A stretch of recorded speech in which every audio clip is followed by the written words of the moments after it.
Attention, if you'll give it to me. Hello, on behalf of Fred and Ann Ralston, Josh's pop, and Granny Annie, their family, and Josh's sweetheart and soulmate, Kenna Ellis, and her parents, David and Stacy Ellis. It is with honor that I welcome you this afternoon as we celebrate and pay tribute to the life of Joshua Andrew Ralston, who was born January 24, 2003, and left his earthly life on October 24, 2023. I'm Edie Tidwell, a longtime neighbor, 43 years, of my dearest friends, Ann and Fred. Joshua, the Hebrew Yehoshua, meaning God is deliverance, God is salvation. I Googled and found out that people with the name of Joshua have a strong personality, are confident, reliable, independent, and enjoy taking on challenges. They are creative and have a great sense of humor. They are ambitious, having the ability to think outside the box. They are also very organized and efficient and are known for their charisma and charm. I'd say, yes, indeed, that is our Josh. As we begin this time of sharing and remembrance, I want to read some excerpts from writings of Irish poet, author, philosopher, spiritualist John O'Donohue, who offers words of comfort and reassurance to us, the grieving. Some excerpts first from O'Donohue's book, Beauty, the Invisible Embrace. The dead are not distant or absent. They are alongside us. When we lose someone to death, we lose their physical presence. But because we cannot see them, does not mean that they are not there. Transfigured into eternal form, the dead cannot reverse the journey and even for 1 second re-enter their old form to linger with us for a while.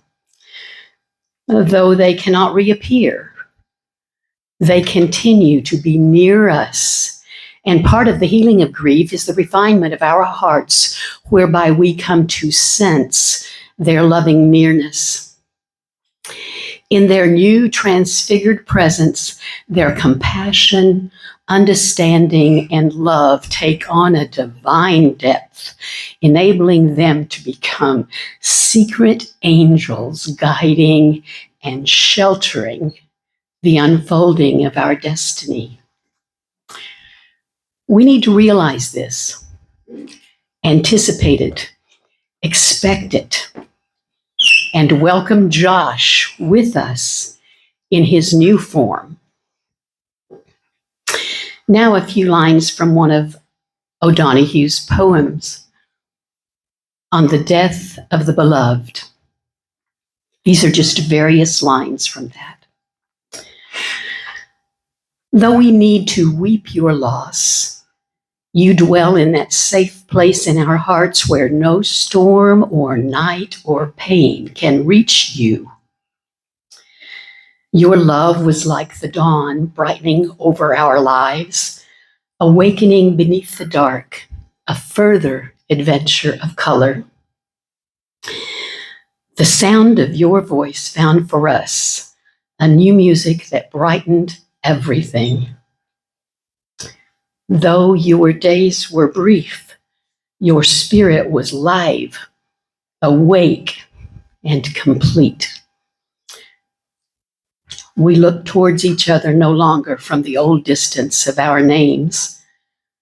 Now you dwell inside the rhythm of breath as close to us as we are to ourselves. Let us not look for you only in memory, where we would grow lonely without you.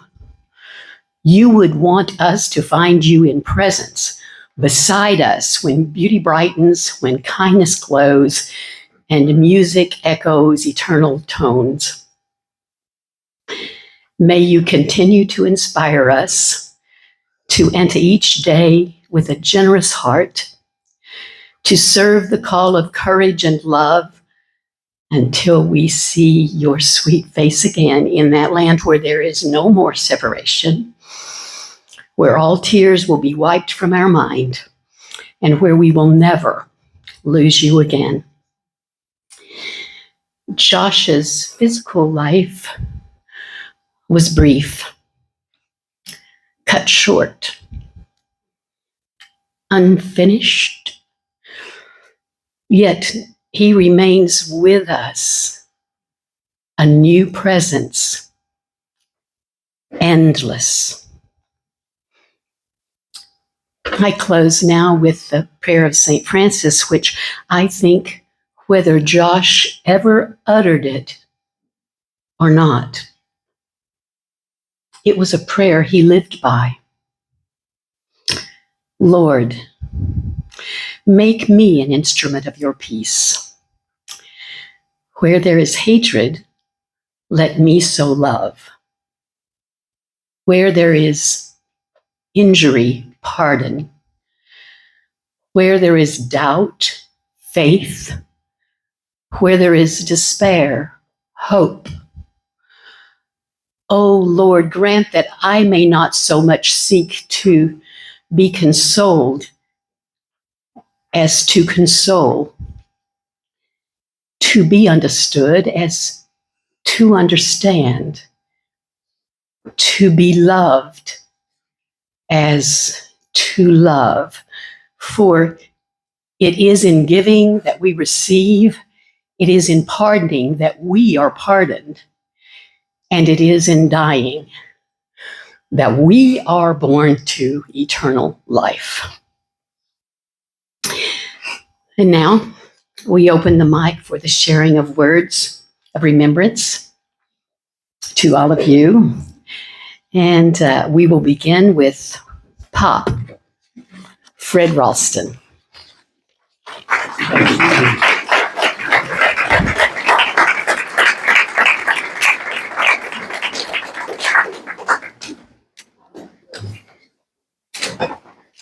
Good afternoon and welcome. And can you hear me in the back?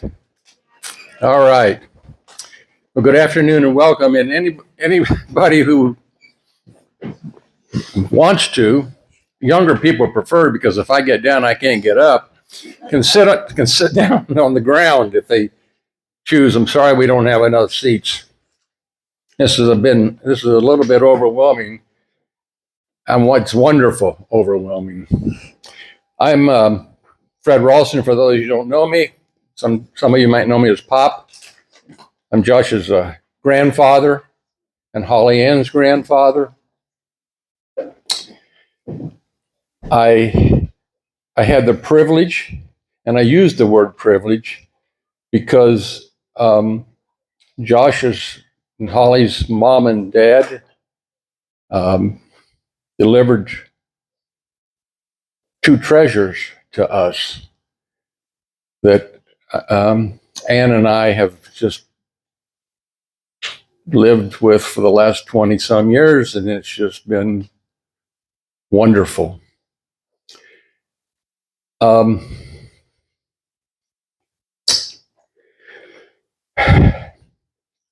Sometimes we're selfish, and I'm going to talk about a selfish moment for me here.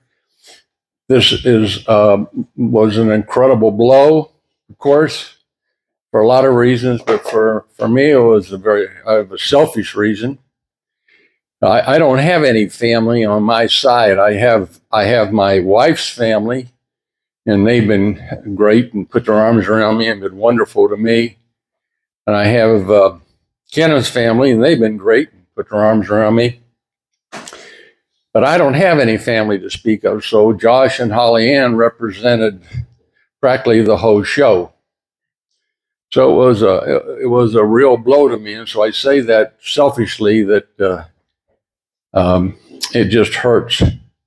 It just hurts really, really bad. I feel like I lost more than a grandson. I lost a loved person who loved me in his words and in his deeds, his actions. And this past year, I went through a tough medical period, and Josh was there to lend a hand. And, I didn't have to ask, just part of his DNA was to reach out to people and to help people. And I experienced that I experienced it for all these years, but I experienced it a lot this past year when I was sick. He just had a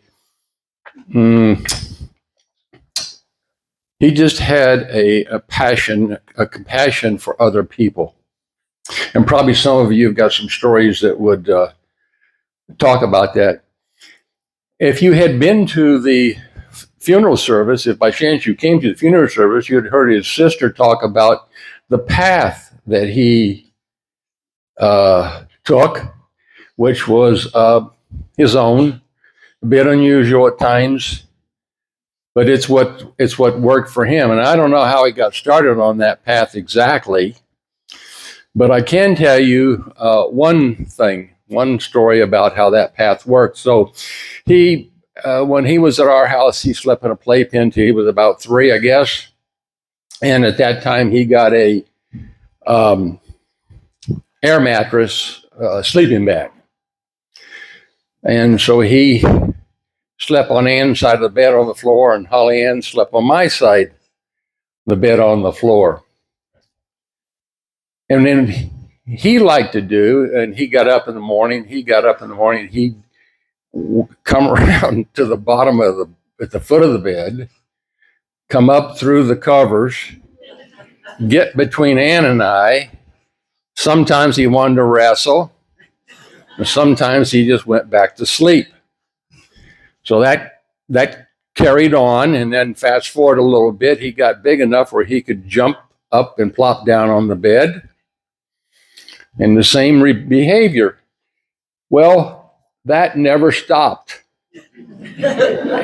to the last time he was, maybe not the last time because I can't remember, but just recently, he'd come in from a date or a skateboarding outing, plop down between us, sometimes wake us up, and he would want to talk about the date, or he would want to tell us about the skate park, and then show us the video of what he had just done at the skate park. So that's the behavior that happened. So here's what happened about 2 years ago. He comes in from a date. He plops down on the bed. He says, "Pop, Granny Annie, I want to tell you about, I met this girl tonight, and she is the real deal." And he just went on. And the more he talked about her, the more he got excited. And I said, "Man, I put my my grandfatherly cap on to teach this kid." And I said, "Hey, buddy, there's a lot more fish in the sea. You just got to be a little more, you got to relax and check things out a little bit." He said, I agree. I think you're right, Pop. I'll do that. So that we went to bed. The next morning we get up. He says, "Pop, I'm asking that girl out again tonight." So much for my fatherly advice. So he did. He asked her out. And now remember, the story is about plopping in the bed. So don't let that. So he asked her out. And I guess things went well. So after 2 or 3 times, I guess, I don't remember exactly, here they come together into the bedroom. Now, Kenna didn't plop down on the bed. She sat on the edge. She was a little polite. And Josh had introduced us in words before that, maybe a week or 10 days, I don't remember now. He had introduced her to us in words, but that night, or a night like that, we met her for the first time in real life. And you know, from that moment on, Ann and I and Josh fell in love with her. And she was a beautiful young lady and a treasure in herself. And so for this last couple of years, I'm not sure about that, but for the last couple of years, we've had the pleasure of not only experiencing Josh but we've had the pleasure of experiencing Kenna and Josh and their love, and their beautiful love. And it was a powerful love. And Josh was very fortunate, and Kenna was very fortunate.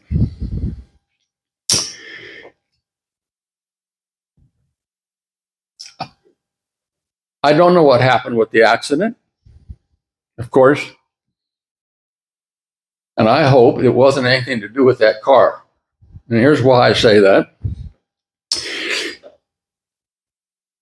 Josh just loved that car beyond imagination. And if you knew him well, you knew it.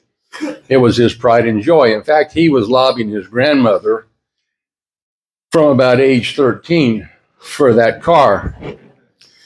So Holly Ann came first, and so when she was about 13 or so, I started teaching her to drive. And we have a home in Florida, and then during the summer months, there wouldn't be many people around. So I would take her out in the car, in that car, and taught her to drive.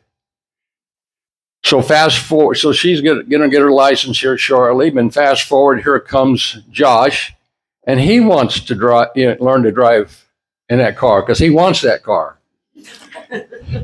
So after supper, we would go out, and so this was the first night. So Holly Ann pops in the back seat, and she's sitting between the seats, and there's not much room in that car if you've been in it. Josh gets behind the wheel, and off we take. We drive around for a half hour, maybe 40 minutes. I don't know. We practice backing in because that's a big bugaboo of mine. We practice backing in. Everything's going great. He didn't hit anybody, didn't hit any cars, didn't earn any points. We head home. We pull into the association where we live. I said, ease up the driveway. He eased up the driveway and ran right into the house.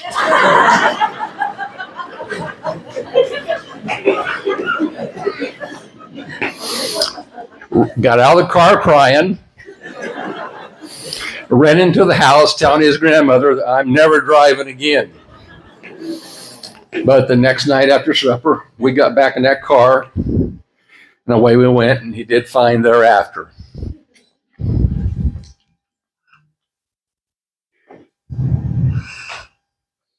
Tonight, we're going to say goodbye to Josh in a special way. But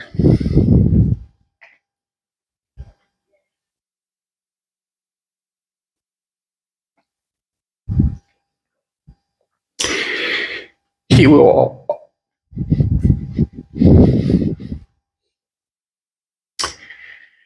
all be at my side. Saying, put your seatbelt on, Pop. Or have you had enough water to drink today?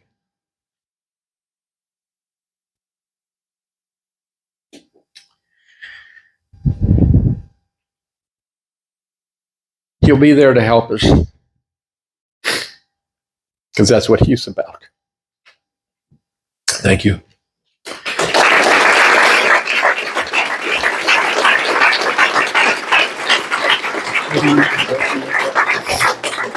This is Granny Annie.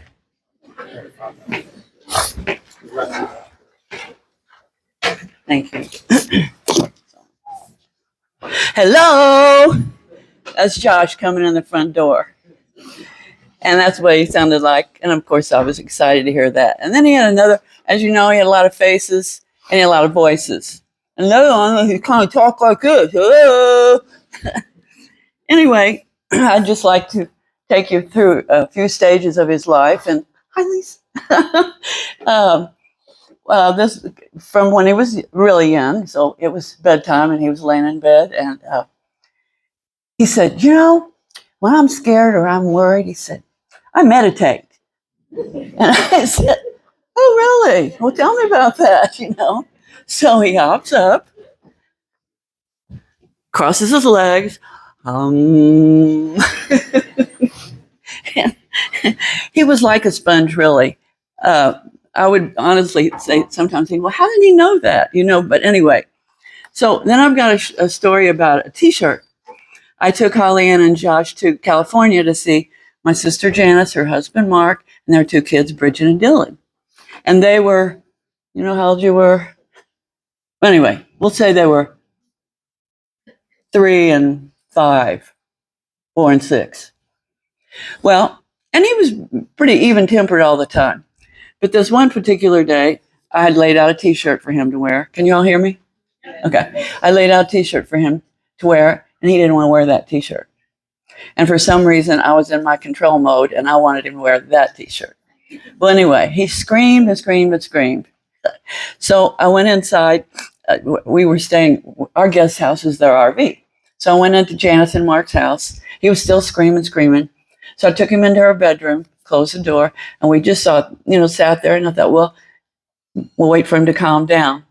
So he kept screaming. And so then finally he settled down, and we came out. Oh, but while we were in there, Mark came up to the door. Janice had a call from one of her friends, and Mark came to the door and put the phone up to the door, and he said, she can't talk now. I think there's an exorcism going on in there. Anyway, and then when we take him to Florida, of course they were excited to get out and play and this and that. So we'd still be asleep, and he'd come in and with his face was right here, sun's up. And one time we were at a wedding, and it was a pretty fancy wedding. So they had gifts for everybody that was there, and it was maple syrup, and they were in a shape of a glass bottle shaped like a leaf. So he thought those were really cool. So he started collecting the ones at our table. So then he decided to get up and go to the chocolate fountain. And he said, Granny Annie, guard these for me. Anyway, okay. Freddie, I'm still okay? Okay, I'm not talking too loud, too low? All right. Noni was Pop, my husband Fred's, his mother, Josh's grandmother. Well, she died, and we were in Terre Haute for the services. And so it was the night before, and Holly Ann said, I think I want to talk tomorrow and say some things. So I said, well, that's great. So she sat down with a pad and pen and just wrote her little heart away. And Josh wasn't interested. So the next day we went to the church, and people were coming in, and all of a sudden he said, yeah, I want to talk now. So I had a paper, and he dictated to me. Well, anyway, and one of the things, let me think, what do I want to say about this? This is what I wanted to say. So when it was his turn, I've got his original note.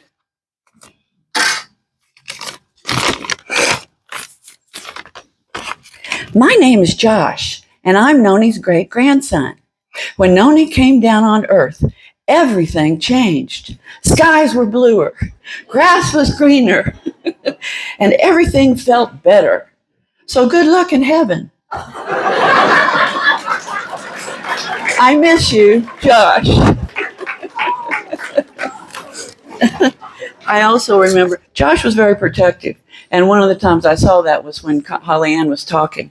And we had a podium here, and she had her paper up there. And all three of us were standing up there together. So he took his little hand, and he was taking it up the side of the podium. And I thought, what's he going to do? But anyway, he didn't do anything. And later I said, when did you do that? And he said, well, I just wanted to protect her and make sure her paper didn't fall off and that everything was okay. So anyway, then one time I took him to see Shrek, the performance at the Center for the Arts. Well, I bought nosebleed seats because they were better price. So we're up there in the back row, and the ceiling's about right there. And Josh is looking at the whole place, and he said, man, I'm going to remember this for the rest of my life.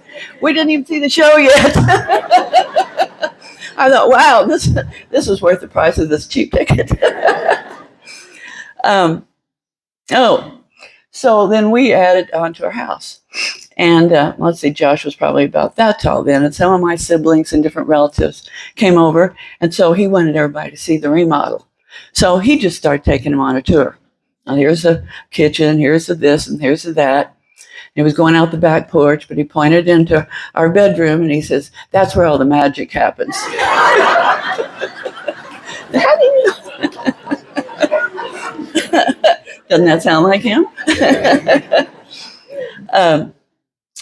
And he was Kenna's hero. And one instance of that was that somebody stole her skateboard. And they both lived in their own apartments in Louisville. So that was just went missing. Well, one day he was working in the skate shop, and some guy comes in with his skateboard, or with her skateboard. So I don't know what the fellow was saying to Josh, but he said, oh, yeah, well, let me see in a minute. Then when he had it in his hand, he said, I know whose skateboard this is. It is not yours. You stole it from my girlfriend. You're not getting it back. Thought that, and what a coincidence, huh? That it would come in, and that guy probably thought, I'm safe. Nobody's going to know about it. Okay.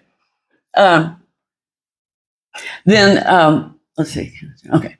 So I have a stash of candy in my closet. And so it's hidden behind the clothes. And, so I make sure when I want a piece of candy, it's in there. One day I was in there getting my candy, and Josh came in and he said, oh, Granny Annie, we've known where that is for years. I have to have a little sip of water here.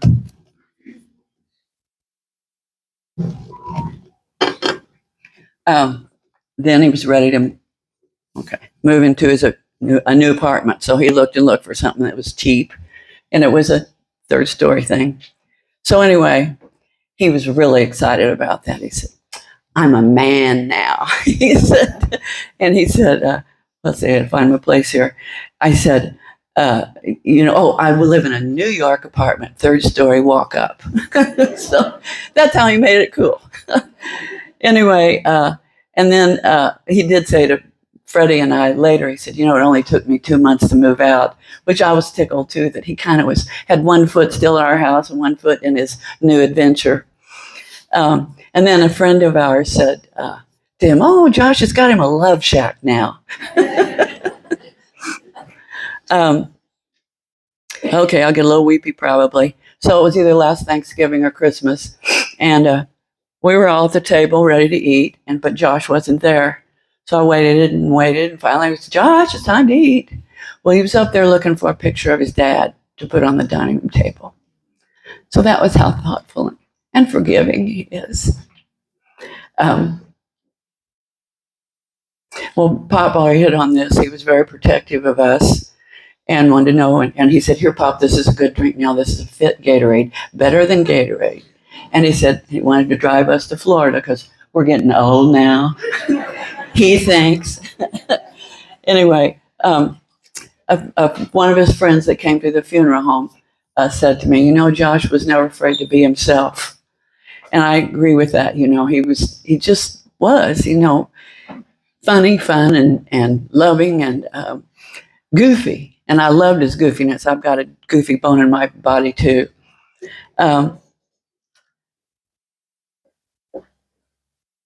Anyway, so someone sent me something over, a text, and I thought immediately of Josh, and it said, everyone needs a friend who they probably shouldn't be allowed to sit next to at a serious function.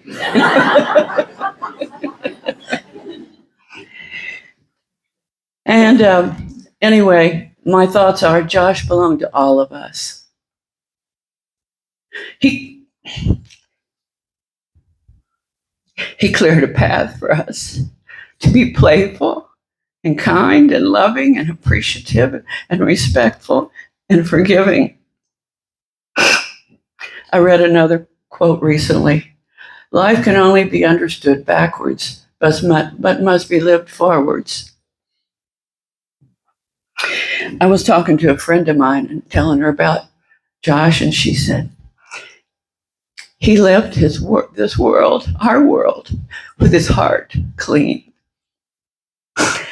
And that really resonated with me.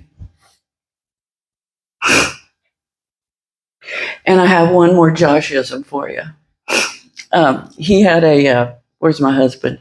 Yoo-hoo, my partner in crime. He had a curfew when he lived with us. So we didn't want to wait up for him. We're old. Anyway, so we'd be in bed usually.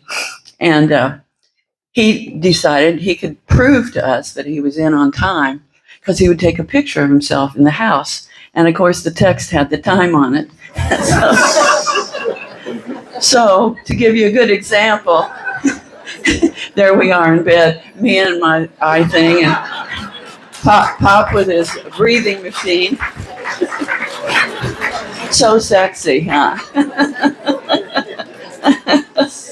So I'd like to end it on that note. I love Joe. He was just so creative and funny and fun and irreplaceable and original. And I'm overwhelmed. I knew I would be to see how many people would be here. But it's also not a surprise. It's not a surprise. Because you got, and all you skater guys, you know, you've got such a club and such a love. And so I know that one of my assignments is to keep my spirits up and keep being silly and funny and fun. And then also remember too all of his forgiveness, his kindness. You know, he really is, even though he was only 20, gonna be 21. He's a hero for us. Heroes come in all sizes and all ages. I love you all. Thank you so much for coming.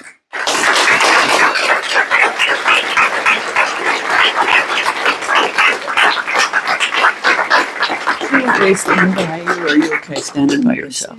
Okay.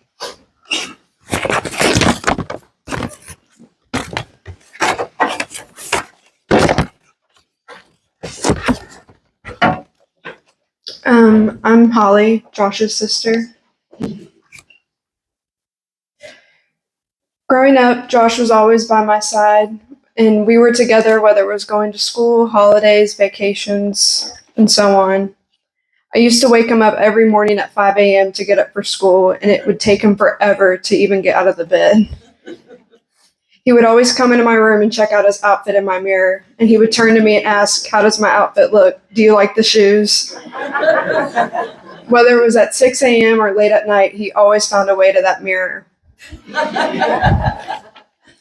Then he would sit on my floor and talk to me. We would either have deep talks or just joke around. And that's what I'll miss the most, were our talks. Because even when we both moved out of the house and started our own lives, we'd always still have those talks. But each time they got more meaningful and deeper. And we just kept learning more and more about each other. And even though we were both so different, we were so much alike. In my eyes, Josh is the perfect definition of a little brother. And it was a gift to be his sister.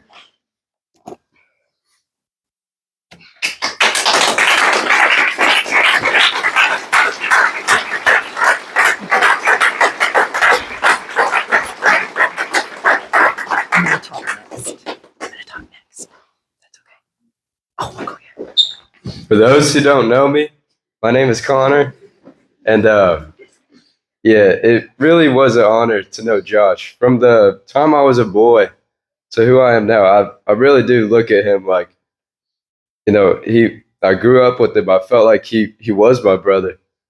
You know, he always had the best outlook on life, and I know I try to still see him today, even though he's not with us. I still try to live like Josh at times. You know, wear clothes like Josh. Like I see him every day, even though he's still not here. And going back to where Edie is, she made a good point when she was talking about, you know, even though he's no longer with us, you can still make a connection with him. And I know that after Josh, I've tried to view life more spiritually, I guess, just because I want to know he's still out there and I still want to see him. You know, this is just a thought that I had just thinking about him. I remember we had just started a new job together, and the first week we worked 3 days, Wednesday to Friday. And that Friday, we were going through an instruction class. And I look over at Josh while they're giving a presentation. He's just asleep on the couch. I had to like kick his leg to wake him up. It's like, oh my God, what happened? But yeah, I love Josh. I know I'm like, just look at everybody. He definitely brought everybody together, even when you felt like you didn't have anybody. Him and Kenna, they let me stay at their place. I still stay at their place. And yeah, he definitely took me in under his wing. And I've always looked up to him growing up. And I'm just so grateful that I got to know Josh.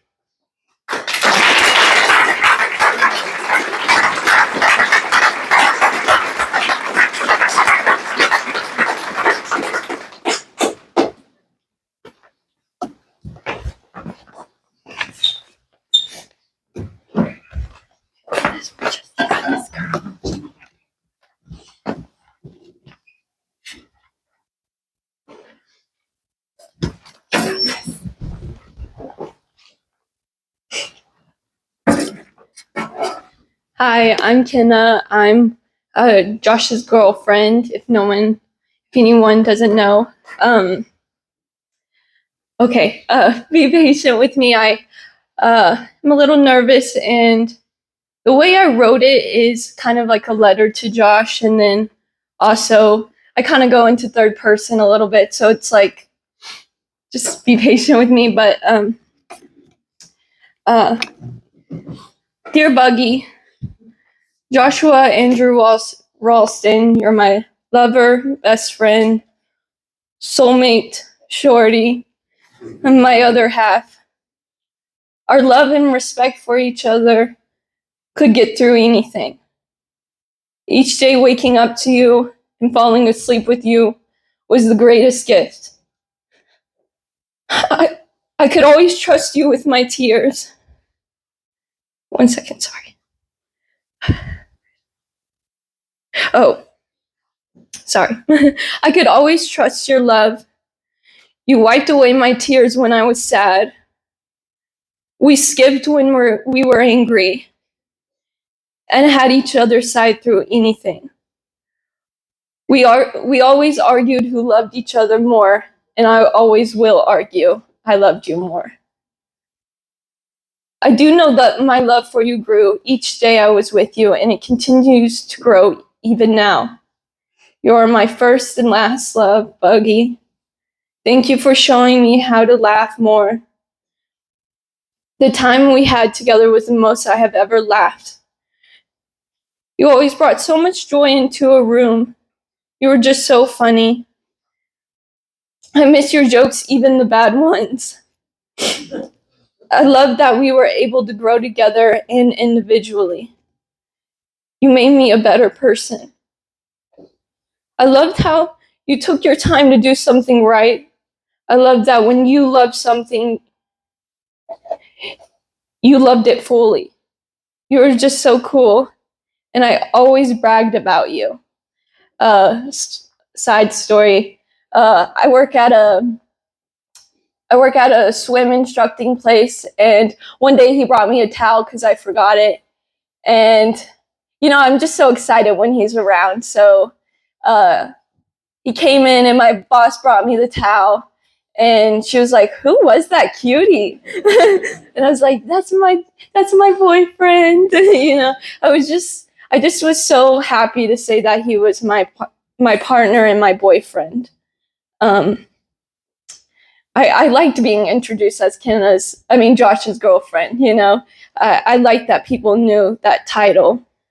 But going on, I thought this was important to bring up. You brought so much amazing music into my life. Young Dolph, Key Glock, 3-6 Mafia, Burt Bacharach, if y'all know who that is, Pete Rock, Alex G, and there's so much more, Gucci Mane, Little Yachty, he had a variety, Minecraft music, So I learned a lot about music through him, and I was able to enjoy it more. And he still talks to me through music, so it's pretty special. Music just brought you so much light. I liked how when you love something from, sorry, I got it.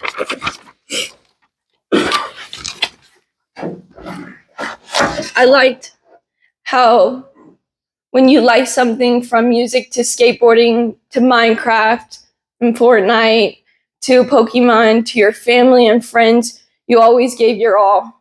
Josh was the person who spent hours researching how to fully complete a level in a game, or the perfect litter for our cat Opal. I mean, he spent months, you know, we changed it many times.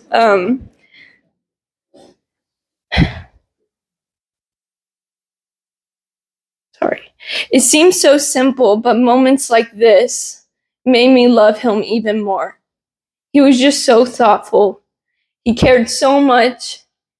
He cared about his family, friends, hobbies, and his future. He had so much drive to be the best version of himself. I feel like I was the luckiest girl in the world to have him by my side. He always shared his love, and I never had to doubt it. I mean, the night before he passed, he just shared how much he wanted to marry me and how we were gonna, you know, have a kid when we were in the year 2027. It wasn't like I ever had to think he wasn't wanting to be by my side. And it felt very reassuring all the time. A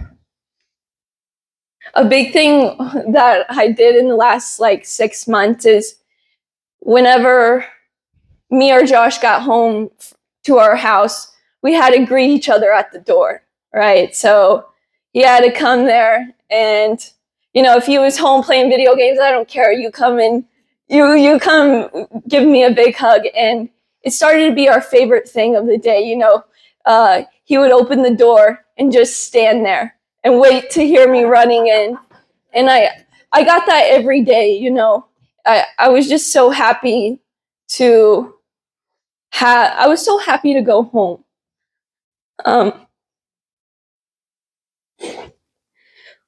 After he would get home, he always would sit down and he would share our days together. I heard everything. I know everything, you know, like he would tell me from, you know, show me the skate videos, but also tell me every little detail. And I loved it. I would ask more questions because I always wanted to know more. He always was on the go, and I just couldn't wait for him to tell me all about it. Thank you, Josh, for showing me how true love feels like. Love that you will never forget. And then just to finish it off. So, Josh, I can't wait to see you again. We will be together again, and I won't leave your side, so save it for me until then. I love you most, Buggy. Love, Kenny.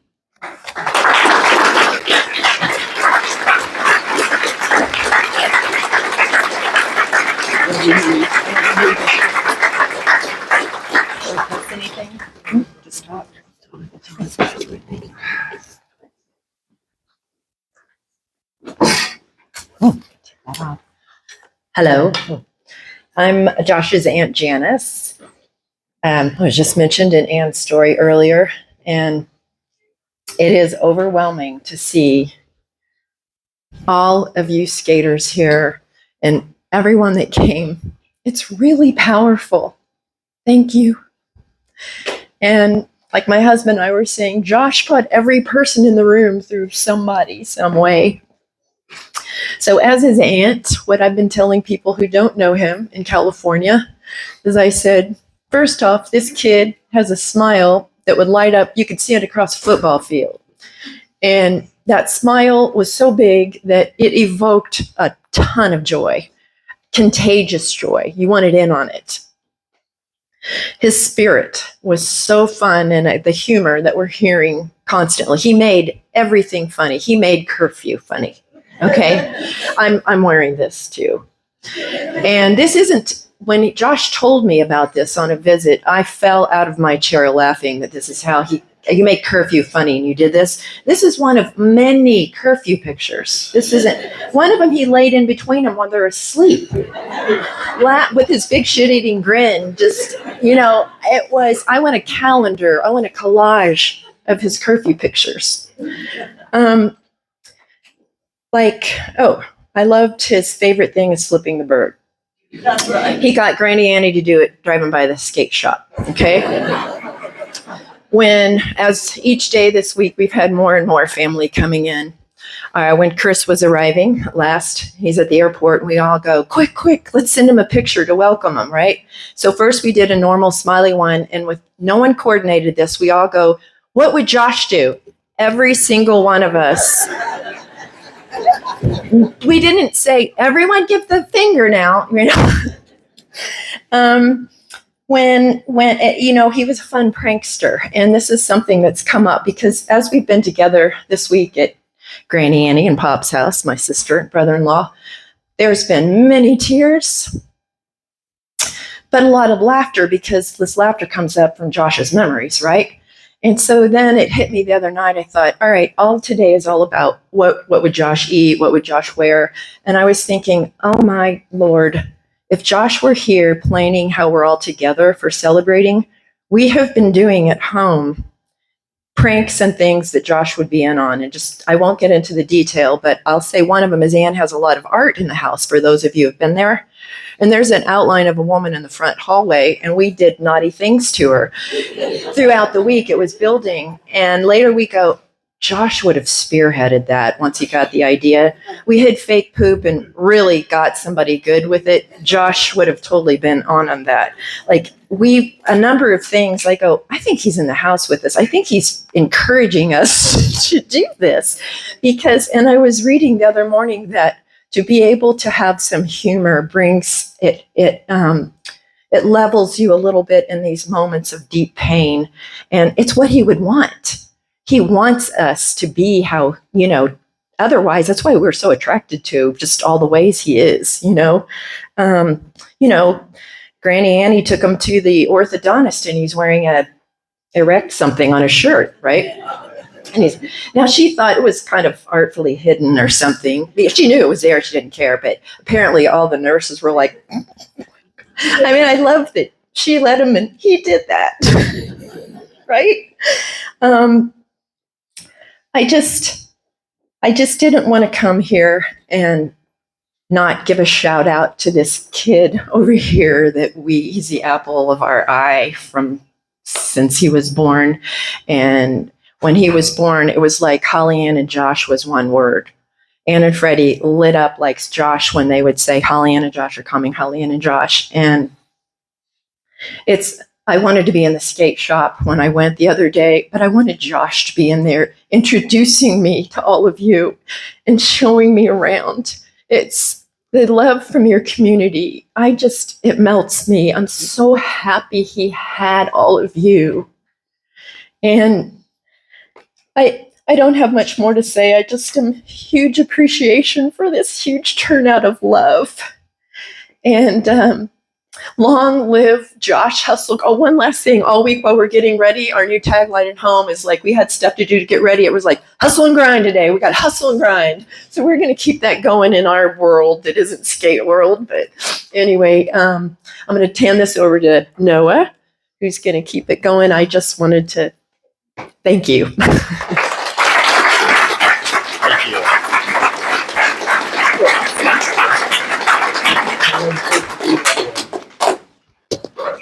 Hustle grind. You. For those of you who don't know me, I'm Noah. I own Home Skate Shop, or have owned it since 2016. But most of us all have been there since we were probably somewhat little, and have known everybody since. So the skate shop has been such a huge thing for me, and I've seen so many of you from when you were little and watching you grow up. And then here comes Josh. Nothing like that. Nothing's going to prepare you for hustle grind coming in the room. we knew that he was a little nervous at first, and here he comes, just sitting on the couch, like wondering, can I be in here? Is this cool? Like my friends skate, I skate. I want to watch the video. Like older dudes are over there, like, chopping it up. Like that only lasted for maybe a couple days. And then he is just right in our business. He's right there next to us. He's cracking jokes with us. And it very quickly went from, okay, he's just like 13, 14. Well, no, he's an adult.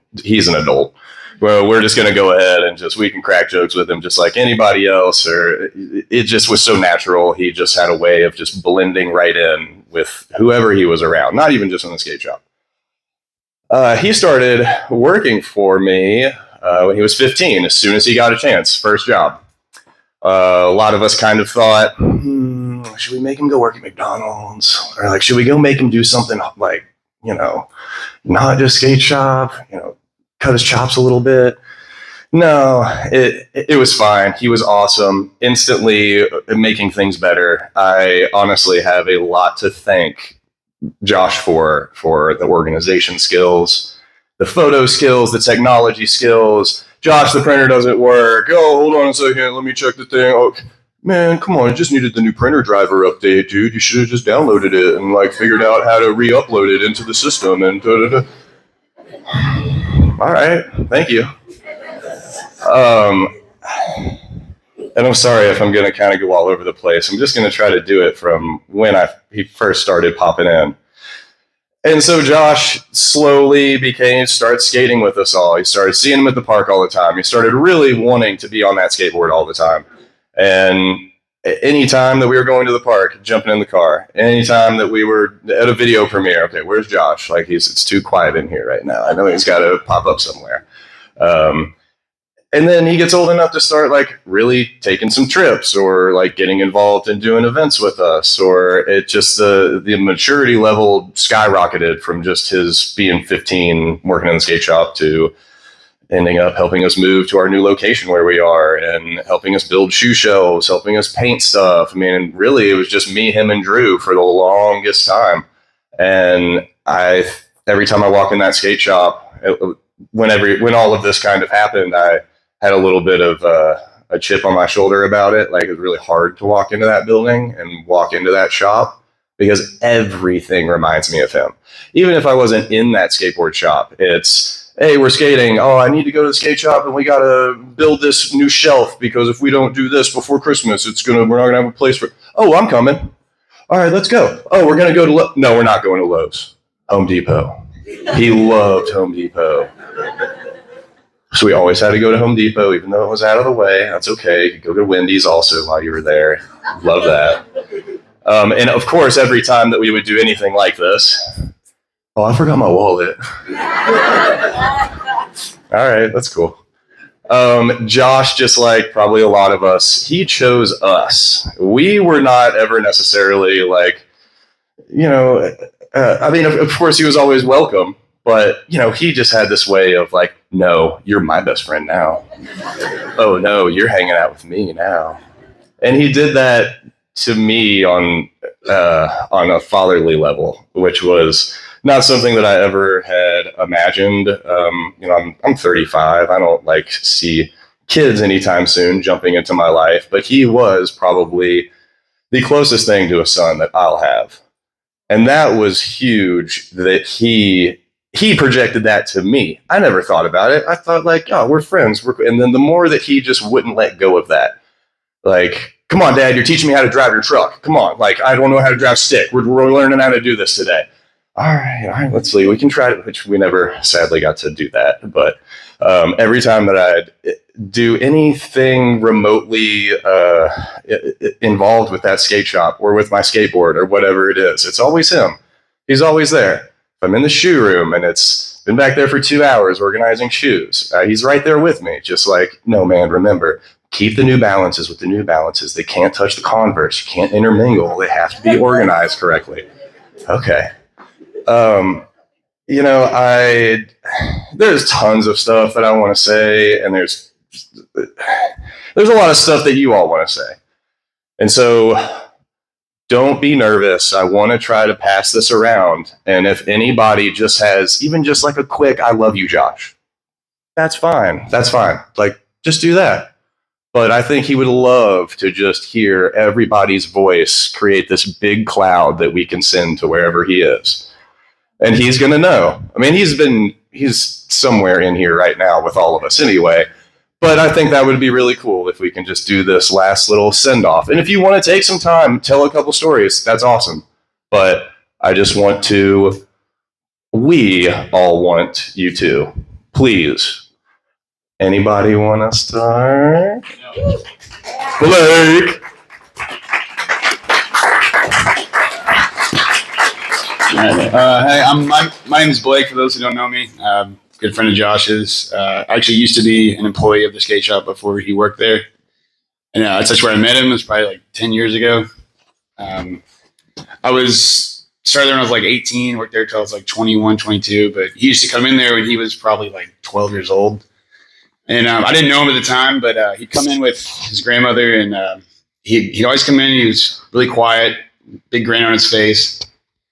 He wouldn't really say much to me, but I'd set up his board, and he'd go home. And then about 2 hours later, I'd be scrolling through Instagram, and I'd see there's a message. And it was Josh Ralston. I was like, who the hell is this kid? And I'd click on his thing. I was like, oh, okay, I knew who he was. But he'd always be like, thank you so much. The board's great. It was awesome. And like, oh, okay, cool. And I'd say something back.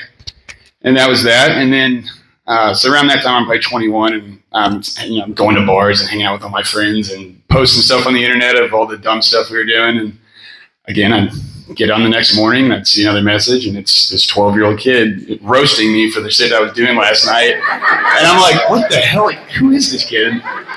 And she's like, I didn't know what to say. I was just like, all right, I guess I'll just, but I mean, you never failed. Every weekend, if I posted something, I get this message, you moron, you idiot. Like, oh my God. Well, fast forward years later, Noah takes over the shop, and I walk in, and there he is, big smile on his face, working. I was like, oh my God. And like he was saying, no matter what, if he wanted to be your friend, he was going to do it one way or the other. There's nothing you could do about it. So, just years go by, and I'm going up there. He's become friends, and actually, his first apartment was across the street from mine, which I worked from home, and he knew that. And so I'd be, slaving away at my work, like freaking out or something. I get a call, and it's always FaceTime me. If I didn't answer him, he just would keep doing it until I answered. So one day I'm like, God damn it, I click it. I'm like, what? What do you want? I'm in the middle of something. He's like, do you want to play? Like, what are you talking about? Like, I cannot know. I can't do it. I was like, I gotta go. So click it. 20 minutes later, I hear. I had this back porch that anyone could walk up to, and I'd go back there, and I open the door, and there he is standing there smiling at me. So he came in and just hung out while I worked and harassed me the whole day. But I got a couple of stories I wanted to say. First one, everyone here knew him. He would do anything for anyone at the drop of a hat. Without even asking, you wouldn't expect it. Well, one of my favorite things he ever did, it was just really sweet. It was about 2 years ago. I had my car parked, and I was out, doing stuff, and I come back, and my window is shattered, and everything in my car was stolen. Well, I went up to the skate shop, and I'm all pissed off. I'm like, he's like, what's wrong? I was like, all my stuff got stolen. I was like, I don't have any damn money to buy a board. Well, 2 weeks later, he calls me. He's like, I got something for you, and he had bought me like new trucks and all this stuff, and I'm like, oh my God, like I didn't know what to say, but like just immediately, it was like the day of that I told him I lost all my stuff. He got me these trucks that I had that I just bought that I couldn't get at the skate shop yet, and it was just really sweet. And he would call me and stuff, and just chat, and you can do that to everybody. Anyone who knows him, he would go out of his way to just try to talk to you and see how your day was and stuff. But then there was one night, I don't know if anyone's familiar with Nakbar, the movie, but there was one night where it was me and a couple of buddies. They're all back here. Well, we're all out drinking as usual, and I get a call, and he's like, "Hey, are you at Nakbar?" I was like, "Yeah." Like, why? He's like, "Come outside."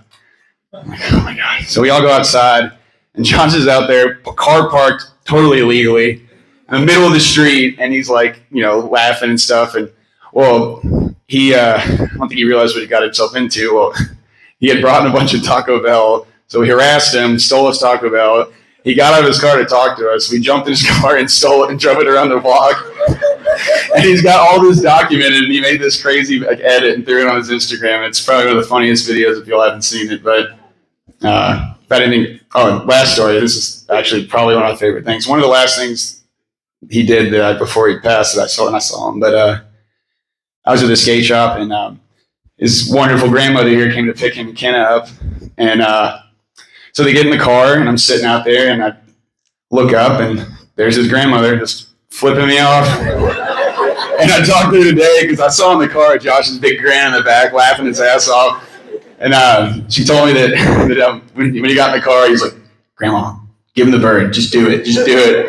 And that was one of the last things I saw, or last times I had with him. But I don't know. Anyone in here, everyone loved him, and we're all gonna miss him. And I'm just happy that I got to know him.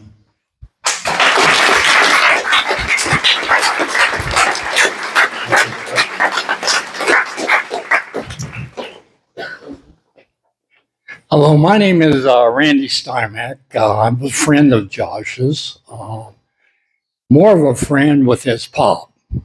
His pop and I graduated from high school together back in Terre Haute, Indiana, back in the early 60s. So we go a long way back with friendship.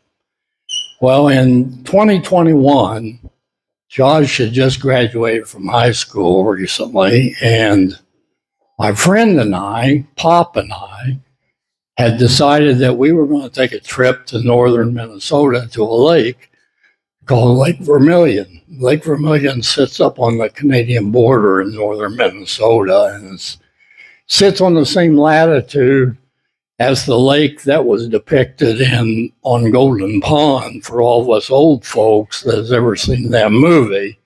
And all the loons on the water and the rocks coming up out of the water. A very picturesque place. So Fred and I have a friend who lives on that lake and owns the marina. We were going to go up there to visit him and do fishing and etc.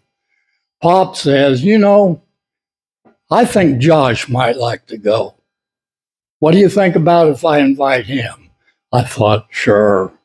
This 18-year-old wants to go up there with some old people, with his grandpa and me and another old man up there and just go out on the lake and go fishing? I don't think so. Well, Josh said yes. So here we go. I live in a suburb in north of Indianapolis. So they drive and pick me up. We drive 12 hours from my house to the lake, and it is the most joyful ride I think I've had in a long time. That boy has so much charisma, laughter. He was just a pleasure to be around. Well, I think the whole trip, fishing was terrible, by the way. We didn't catch anything, but Josh was able to get behind the boat and go tubing and also go water skiing. Now, this water, even in July, up there is cold, let me tell you. But Josh was bound determined that he was going to do that. And I think he really had a good time doing it. But I think the thing that struck me most about that whole trip was that bond that existed between Josh and his pop. It was tremendous. You could see it, you could feel it. It was just amazing how much Josh thought of his pop and how much pop thought of Josh. With that, I say, rest in peace, young man. You're a great person.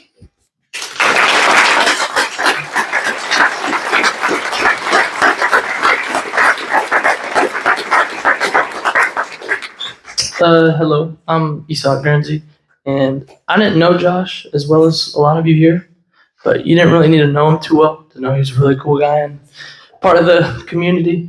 And I remember I went to the park and I broke my board the second I got there, didn't get to do nothing to warm up, and Josh seen it, and I was like, hey, I'm gonna run to the shop, get a new board. He's like, it's closed. I was like, dang. So on my way out, I see him running, Baywatch, like, hair's on his, he's running.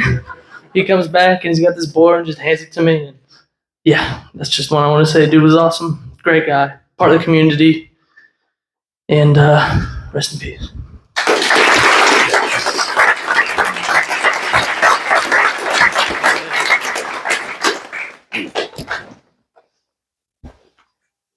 Hi. I don't want to. I didn't know Josh for that long, but just like he said, you don't have to know Josh for that long to know he was a really great guy. He went to my 16th birthday party. We all had paintball. We were shooting each other, and he came to the dinner, right? And no matter where Josh was, no matter how he felt, no matter what was going on in his life, he never failed to make a positive impact on everyone else around him. I mean, that dinner, every memory I've had with Josh was like a core memory. I can just look back, I think, man, he was the funniest dude I ever met. He just never failed to make me laugh. I mean, we were just dying at the dinner table. Like the waitresses and everything were like walking past the table, like, you guys need to quiet down. Like, we were the loudest people in the restaurant. But yeah, yeah, I love you, man. Didn't ever get to say how much I really did love you as a person. You were a beautiful soul, and thank you for being so awesome. Yeah.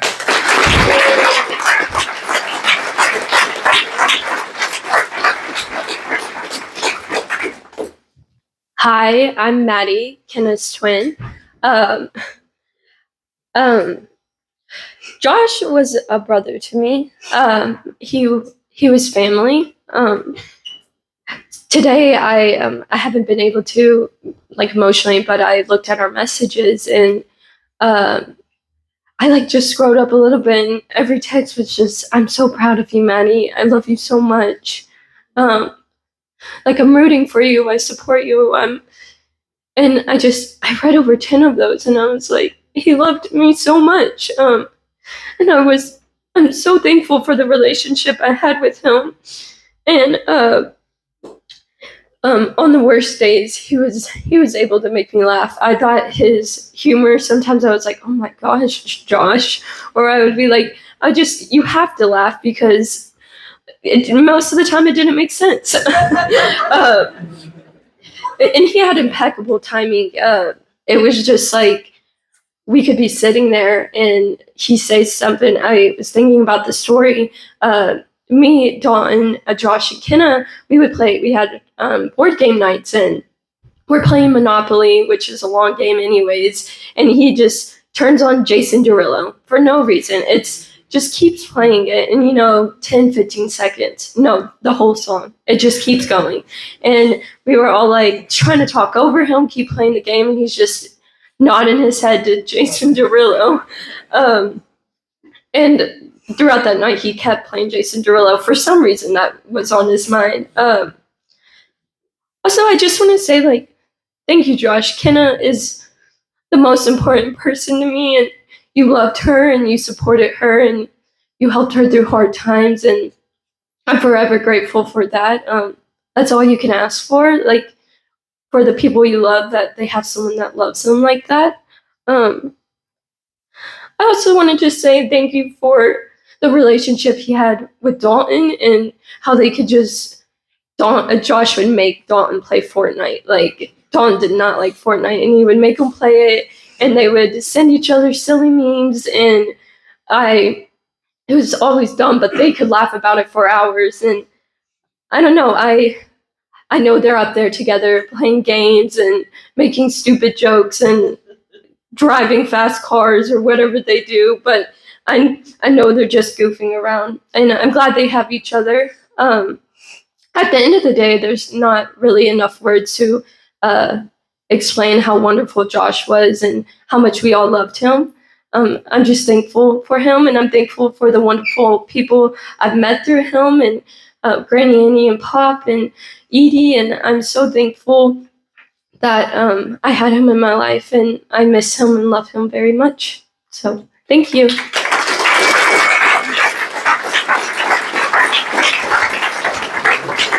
Hello, I'm Drew. For everybody that doesn't know me, I work with Josh up at the skate shop. That dude would make me so mad some days. Like, he would know what would get under my skin and would just do it on purpose, just over and over and over. Whether it be take my phone and take like 400 selfies, like while you're helping somebody grip a board. I have so many stories about hustle grind, but one in particular, he knows I don't like surprises. So I hear him on the phone and I'm like, what is going on? I can tell there's something going on. And I'm like, it sounds like he's professional. It's like, okay, it's a little weird. He gets off, I was like, what was that, Josh? He goes, oh, nothing, just get ready to be surprised tomorrow. And I was like, what is he talking about? And then he couldn't keep it from me. And he goes, all right, so tomorrow this guy's going to show up in a Speedo and a guitar. And you have to act surprised like it's your birthday. It was not my birthday at all. So the next day, I wake up just dreading the fact that this dude in a Speedo is going to show up with a guitar to sing me happy birthday. I'm like, it's not my birthday. Well, so I'm just like pacing back and forth. I'm just like, oh, here we go. And then we see him walking up the street, and I'm like, all right, yeah, I'm surprised. It's my birthday. I had no idea this was happening. He is just dying. And just films the whole thing of me like, oh my gosh, happy birthday. I can't believe it. We had friends walking in the skate shop that legitimately thought it was my birthday. They were like, oh, well, I didn't know it was your birthday today, Drew. And what makes it even better is I get a message from my mom later on when it comes out, because the day that it happened was actually my parents' anniversary. So it was like a bigger surprise for my mom to see me on the news on my parents' anniversary, because Josh was just like, hey, Drew hates surprises. He's going to see the student Speedo guitar. It's going to be insane. But yeah, anyway, like I said, I have stories for days, and just know that he loved everybody in here. And I love him so much, and yeah, hustle grind forever. So yeah.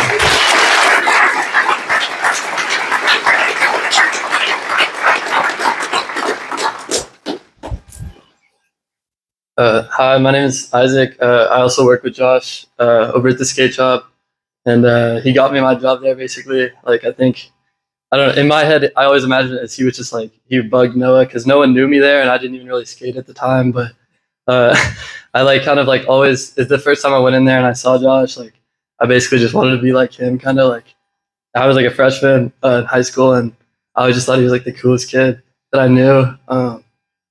And he was like the first kid I knew who had a car, that crazy ass car. And he would drive us around, and like, he was playing like Young Dolph and like all this music I'd never heard before.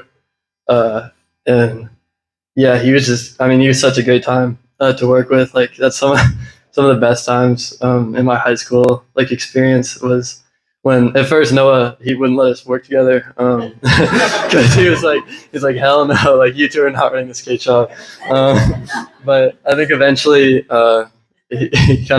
he let us work some like Sundays together. And I remember like I think the first time we worked together, like Josh and I, we were so stoked, and he had all planned out he was gonna come like pick me up from my house, and because I couldn't drive still, so he like took me to the shop, and like we got like breakfast before and everything. And yeah, that was just, I don't know, he was always like the coolest kid to me, even when he didn't know me. So yeah.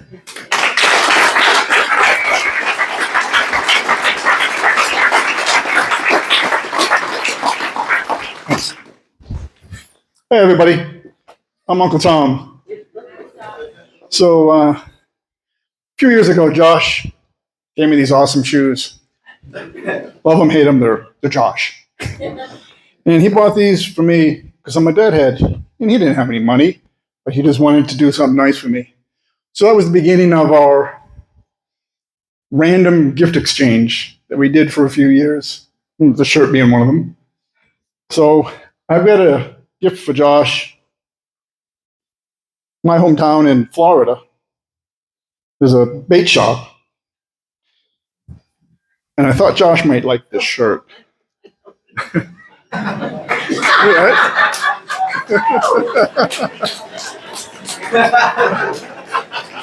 Is that not Josh? So as my last gift to Josh, I want to give the shirt to Connor. Is Connor still here? Is Connor not here? Connor, come on up.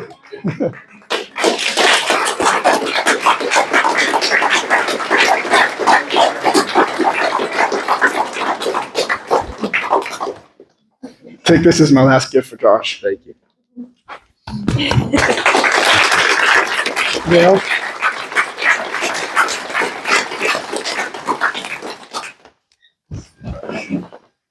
What's up? Hi, I'm Will. I was very fortunate to know Josh since I was like a little kid, and he first time I ever met him. I actually didn't meet him. He DM'd me on Instagram multiple times. He responded to every one of my stories, and he was very supportive. And then I ended up meeting him for the first time at Riot. It was Josh and Clayton. I met them both at the same time, and I'd never met Josh. And Josh just came over to me and gave me the biggest hug, and he was like, "I love you," and I just like hugged him back, and it was just like the start of a really great relationship. There's this. I mean, everyone has a bunch of stories for Josh, but there was this one time I was at the shop and I didn't have a hoodie, and I was like looking at all the hoodies, and it was like $60-$80 for these hoodies, and I was like, this is stupid. Like, Josh lives at the skate shop, so I just called Josh. I was like, "Yo, dude, you got any hoodies?" And he was like, "Oh yeah, come on." Came down to the shop, he walked me up to his apartment, and then he just kept trying to give me hoodies, like just give them to me. And I was like, "No, I'll pay you for them." This is one of the hoodies, and he was just a really, really sweet person, and he impacted everyone that he met. He was a really special guy, and his name will never die. We love you, Josh.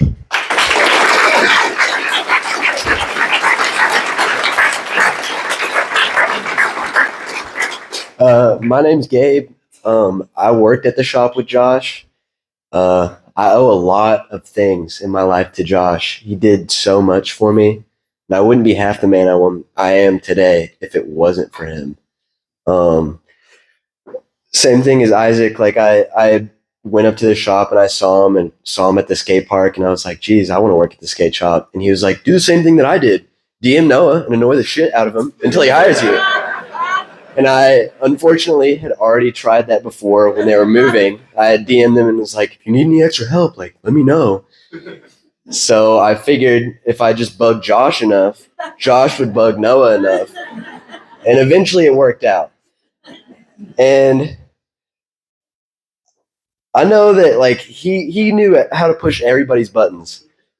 And he annoyed the shit out of me.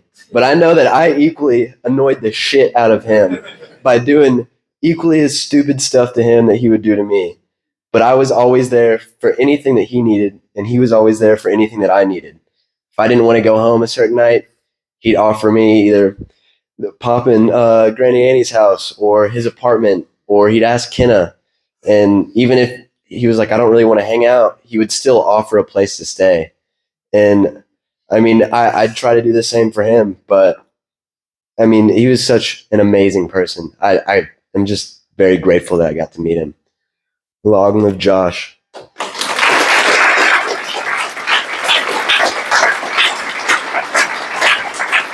Anybody? Any takers?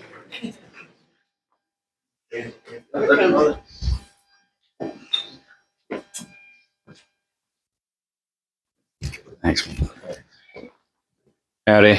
My name's Dan. I was Josh's neighbor. I really just wanted to say, as a stranger to Josh, the very first time I think that I actually met him, I was in a bad down spot, and this dude, his smile moved me. But he walked up to me and gave me the biggest hug, told me everything was going to be cool, everything's all right.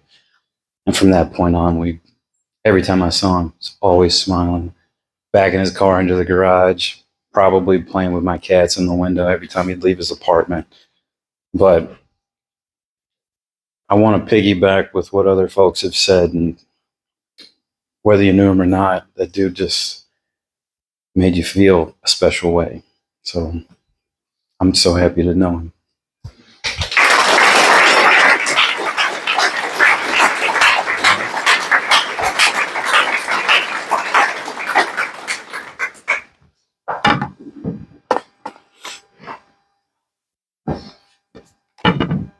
know you're here, Noah. Where are you?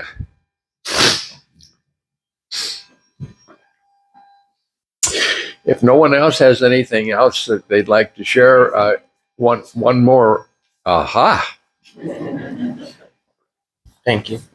Hi, my name is Jacob. I don't know a lot of you here.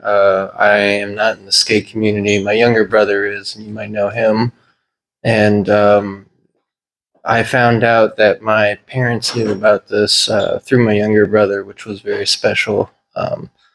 And selfishly, one of the stories and great memories I have of Josh is I don't think I will ever give a better Secret Santa gift as when I was in Walmart and picked out a box of tech decks, and I had Josh as my Secret Santa, and I've never seen until I built some shelves for my cats to play on the wall. I've never seen somebody so immediately take to something like that. I mean, Josh like ripped open the box and pulled out the tech decks and started playing with them at our friend's house, and I was like, damn, I really got that. That was a shot. And he loved those tech decks, and I mean, I met some of you at his Minecraft party, which was a success, probably the best Minecraft party anybody could have thrown. But Josh also was with me, and I met Josh through Kenna, of course, through a print collective, but they came with me and some of our friends to Holiday World for a couple of years, and the first time I hadn't really known Josh, but getting to talk with him and Kenna waiting in line for roller coasters, I was like, damn, this guy is cool. Like, he's really funny. I always wanted to be in on his jokes and stuff, and I can't remember who said it, but someone said you could see his smile across the football field, and that's the thing I think about first when I think about Josh, just how much his smile made me want to smile, and it was very infectious, and I will miss that a lot. But seeing these pictures here and at the funeral service, it's very touching and something that I'll be able to remember him by.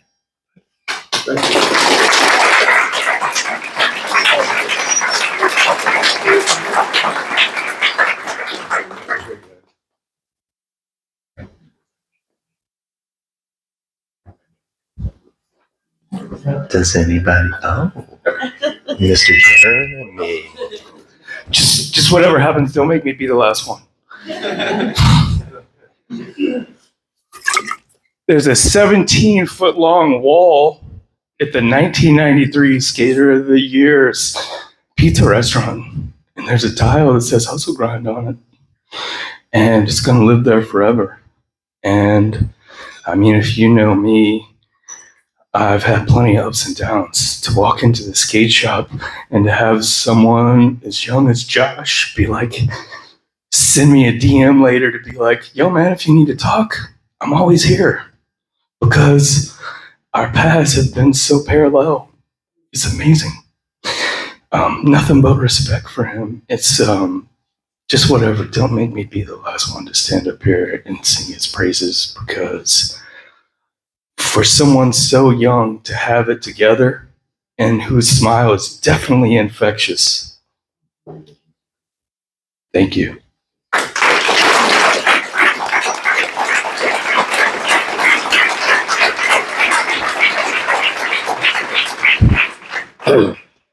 Hi, my name is Banks. I didn't know Josh as well as some people in here, but he was an amazing guy. You didn't even have to be in the same room as him to know you were like in the presence of someone truly amazing. He was a great guy, exceptional board setter upper. He was just a cool guy all around. That's all I need to say. Yeah.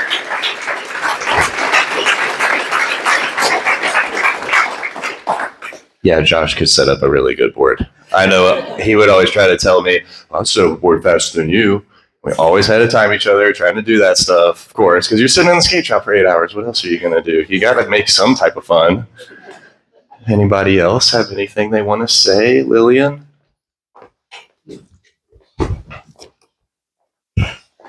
Hi, I'm Lillian. I've known Josh for like a long time since he started working in the skate shop because I've always been there since I was young. But I just remember like the first time I kind of saw him in there when he started working there, I came in and I was like really little and my brother was 5 years old and Josh came up to me, my brother, and he was like, you know, hey or whatever. And then he went up to my brother and was like, how old are you? And then my brother said 5 and then he said, I'm 10 years older than you. And yeah, like as everyone has said, there's like so many stories, but just mainly to say that like Josh was super like just protective of everyone around him. Like I haven't worked at the skate shop for that long, but I've just been in there a lot and he's always just like you could always feel like you were safe around him and he would like protect you even if like you had just met him. And that's all I have to say.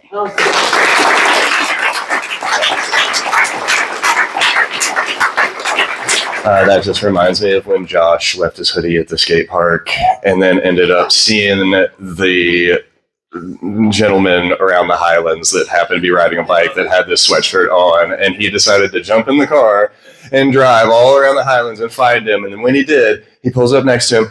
Hey man, blah, blah, blah, blah, blah, lots of profanities. And he figured out that wasn't going to work and said, hey man, come on, please. Can I please just come on, it's not even yours, man. Come on.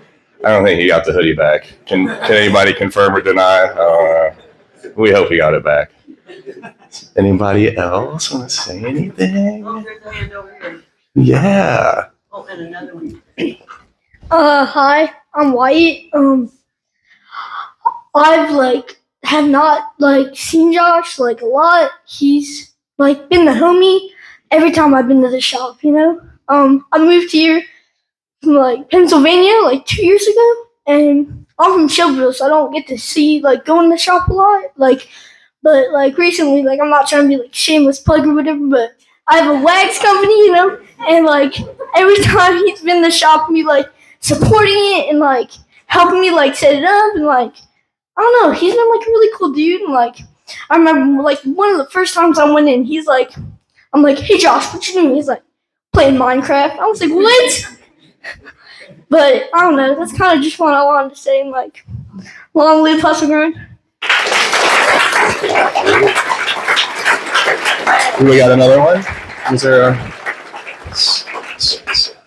Yes, my man. Hey, I'm Oliver, and I know Josh super well, but a memory that does stand out to me is that we were all at Riot, and I started skating a lot later than everybody else, and then a lot later than Josh. So I was trying a trick that was very basic. He probably could switch in his sleep, but it's still taking me hours. And I was in my zone, not paying attention to anything, and everybody's still skating. But Josh is, I think, the only one, or at least he was at least the one that got it. He stopped his skating to sit there and wait for me and film me for a long time, trying to get this trick. And then when I finally got it, I'm in the zone. You're not really hearing anything else when you're trying a trick. And then this kid just starts screaming, running towards me, tackling me, and just Josh is just starts tackling me, screaming and saying, "Yo, it's so sick!" And it's it was just an ollie. It was not that sick.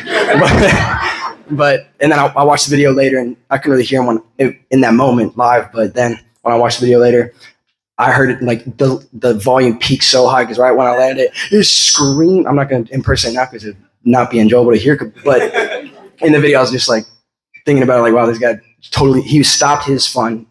He was enjoying his skate, but he stopped his fun to add fun and joy and to capture a special moment in my life, and that's just the kind of person he was. So thank you, Josh.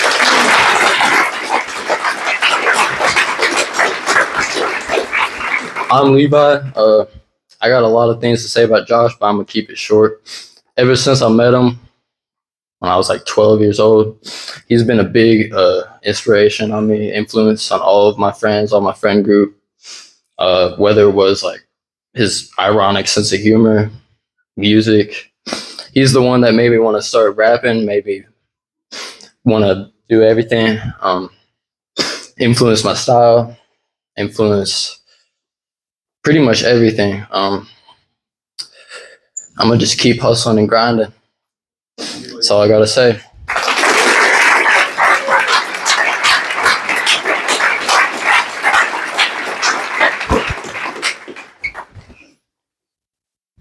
Hello, I am extremely nervous to be up here, but Put your mic up a little bit closer. thank you. I'm very nervous. My name is Avery, and I'm a friend of Kenna's. And for those of you who knew Josh, when he was younger, he was really close with Clayton. I'm Clayton's girlfriend. I've been skating for a few years, and I remember I used to be like just so nervous to go into the skate shop because there's not a lot of girls that skate. And the more I got to know Josh through Kenna, I knew I could like text Josh and be like, "Are you working today?" And like, "Can you help me out in the shop?" Just always made me feel like really comfortable in not like an uncomfortable community, but in a community that's just a little bit more nerve-wracking for girls to step into. And he was just always so good to Kenna, and you all just had like an amazing relationship, and I know you'll always be connected. And Clayton too. I remember when we started hanging out together, like when Kenna and Josh started dating, and he was just like, "I'm just so happy to hang out with Clayton again," and was just so kind to everyone. And I don't know, I don't have a lot to say, but me and Clayton, I just want to make sure everyone knows that like the prints up here are free. Please take one. There's like 300 up here. I have a lot. And You made them. I did the drawing and Clayton did the letters. And yeah, just long live Josh.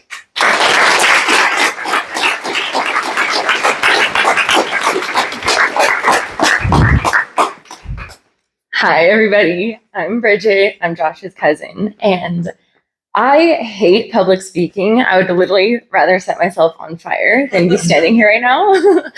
But ever since Josh passed, our family's been talking so much about living how Josh would and holding his spirit and his energy in our hearts and living the way he would. And if I know one thing about him, I know if he was in a room full of people that was there to celebrate somebody that he loved and he had an opportunity to share with those people how much he loved them too, that he would not have nervously sat in his chair and decided, "I'm too nervous to do that." He would have stood up bravely, even if his voice was shaking, which I doubt it would. That kid was so confident. But I know that he would have stood up and he would have known it was important to look at all these people here and also express like how much he loved that person.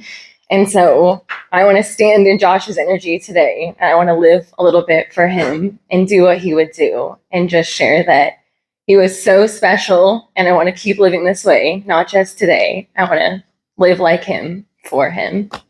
So hustle grind forever. We love you.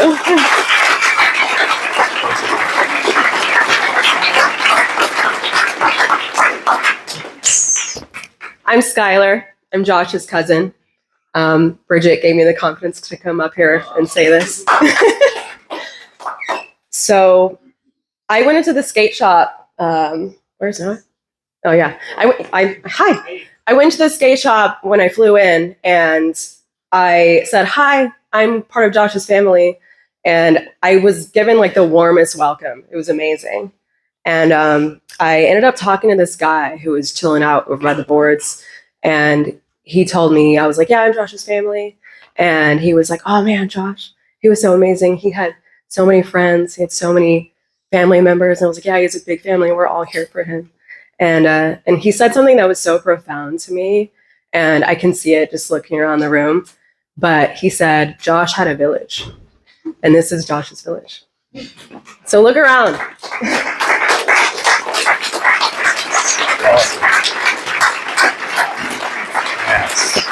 Hello. Okay. I don't know Josh as well as a lot of people here, but my dad died last year, and Josh had reached out and said a very sweet thing that I feel responsible to pass along to you, I guess, as his advice to you with dealing with what's going on. He said, "Hey, I heard about what happened yesterday. I'm so sorry for your loss. I hope you feel better. You got this. Journaling can help a lot when you're struggling with intense emotions." I'm going to skip a bunch. I know I'm a little shithead, but I seriously am here for you. You're an amazing dude, and I love you. My grandma always says, "This too shall pass." Keep that in mind as well when you feel down.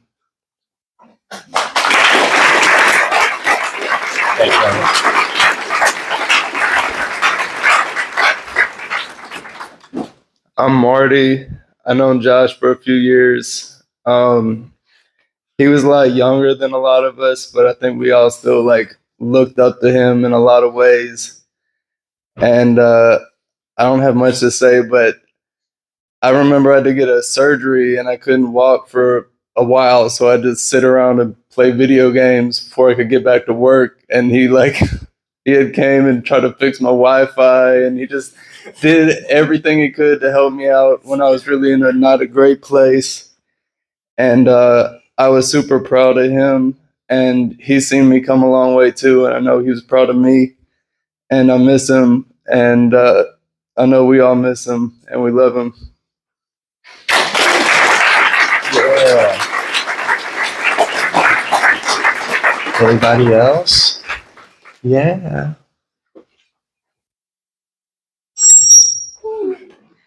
Hi. Oh, that's loud. I'm Josh's little sister, Olivia.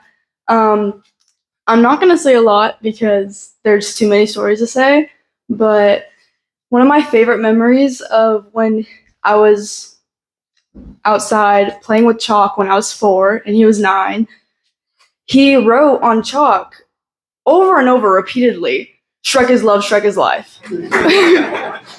And over 100 times that day, I kept saying, "Shrek is love, Shrek is life, Shrek is love, Shrek is life." Could not stop me from saying it. And my God, this kid could eat Hawaiian rolls like crazy. That's all he ate at Thanksgiving.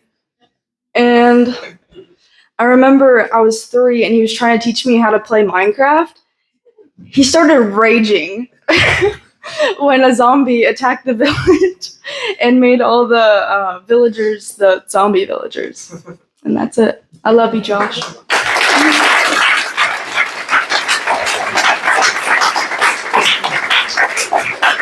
I don't know if anybody has ever gotten paid to play Minecraft in this room or not, but Josh always would.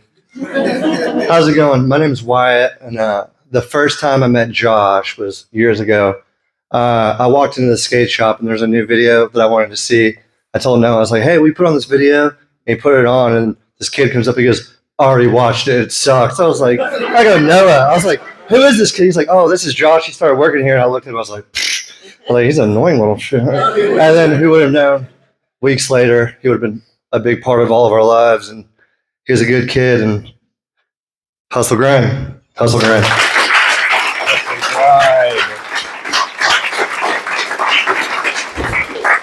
Anybody else want to say anything? Yeah.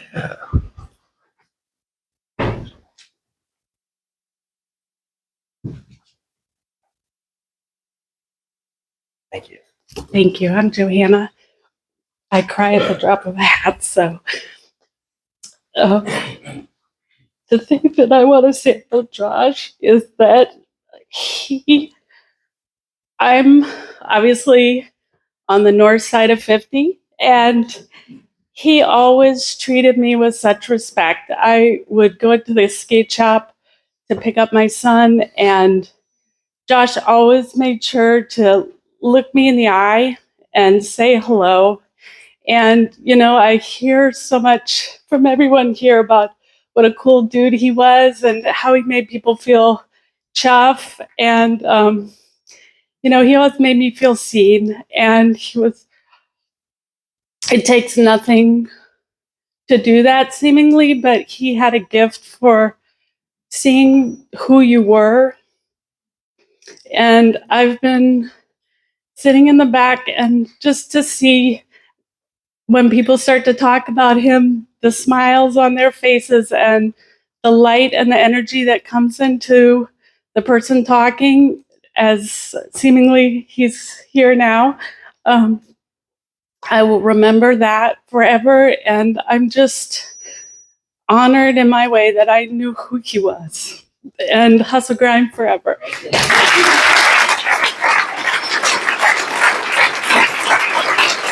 Anybody else?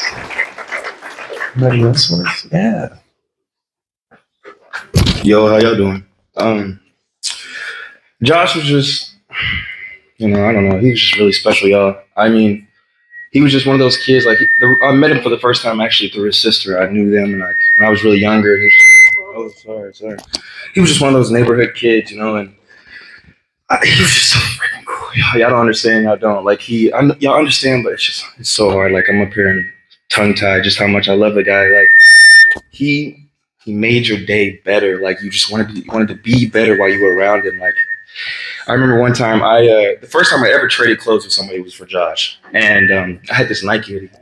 Oh, okay. I had this Nike hoodie, super old, whatever. We're on the bus one day. He's like, "I'll trade you for that." I was like, "Cool." I've really never really talked to him before. So I'm like, "What do you got?" He's like, "I'll show you tomorrow." I'm like, "Cool." So we get on the bus. He pulls up with a KFC sweatshirt. I have no clue. I don't know how. I don't know who has a KFC sweatshirt, but that guy did, and I still have it to this day. Obviously, I don't wear it because I work at KFC, but he was just really special, y'all. And I'm glad y'all came and showed so much love. And yeah, that's it. Hustle grind, y'all. Hustle grind.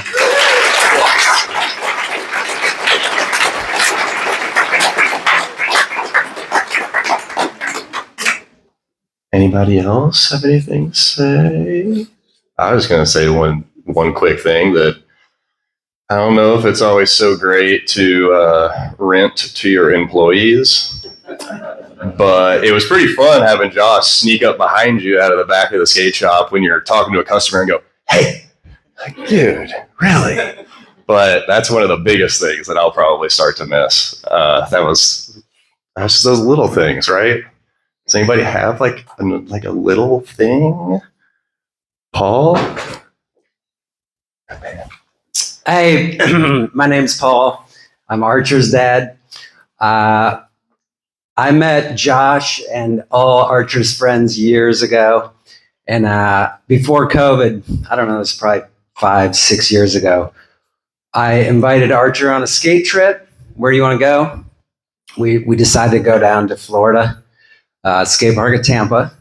And I asked Archer, "Who do you want to bring?" And he said, "Josh." I was like, "Sure, you want to bring Josh?" So his grandparents came over for an interview. They wanted to make sure I wasn't a total creep. I passed. So we fly down to Florida. We have a layover in Atlanta. We're hungry. I think we got some Chick-fil-A. And Josh, he stepped up. He's like, "I got this." And he pays for it. He says, my grandparents said I got to pay for a meal once. So I was like, "Thank you. That's cool." So we get to Tampa. I get the rental car. There's delays, problems. Archer and Josh are laughing at me. I don't know why. I was annoyed. That continued for the rest of the trip. But so we go to the skate park at Tampa, and Josh, he said, "Yeah, I came here with $200. I spent $25 at Chick-fil-A." And he proceeded to spend his remaining $175 at the skate park at Tampa that night. So he was broke for the rest of the trip, which was funny. And we had a great time. Josh made us laugh the entire time, except when he was annoying me to no end. But about 3 months later, probably, I got an envelope in the mail from Josh. It had $50 in it, $1 bills, just a stack. And it said, like, "Thanks, Josh." So he was a great kid. I miss him.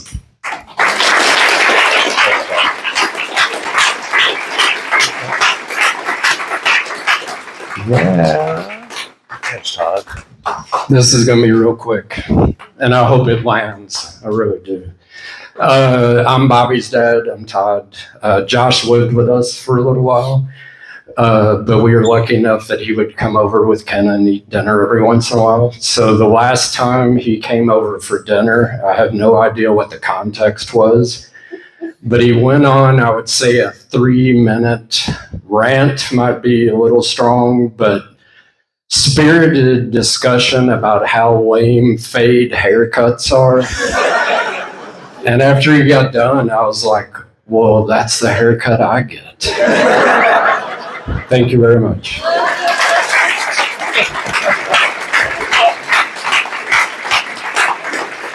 He was an honest one. Brutally. Anybody else have like little something they want to say? Here in a second, we're gonna all go outside and do like a fun little send off with some sparklers.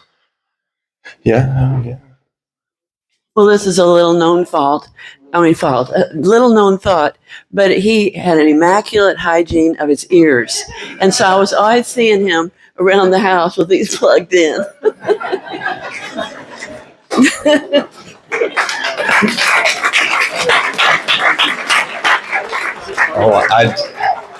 Do you want to talk about it? You should talk about it. Okay, this is probably one of the funniest things that I've ever had happen. So Josh, there was a point where he left the skate shop. He was living behind it, but he wasn't working there anymore. And so I walked in, and he was telling me, he's like, my last day was, whatever last week. I was like, oh, what's your new job? He's like, well, I got this job. I'm selling stuff.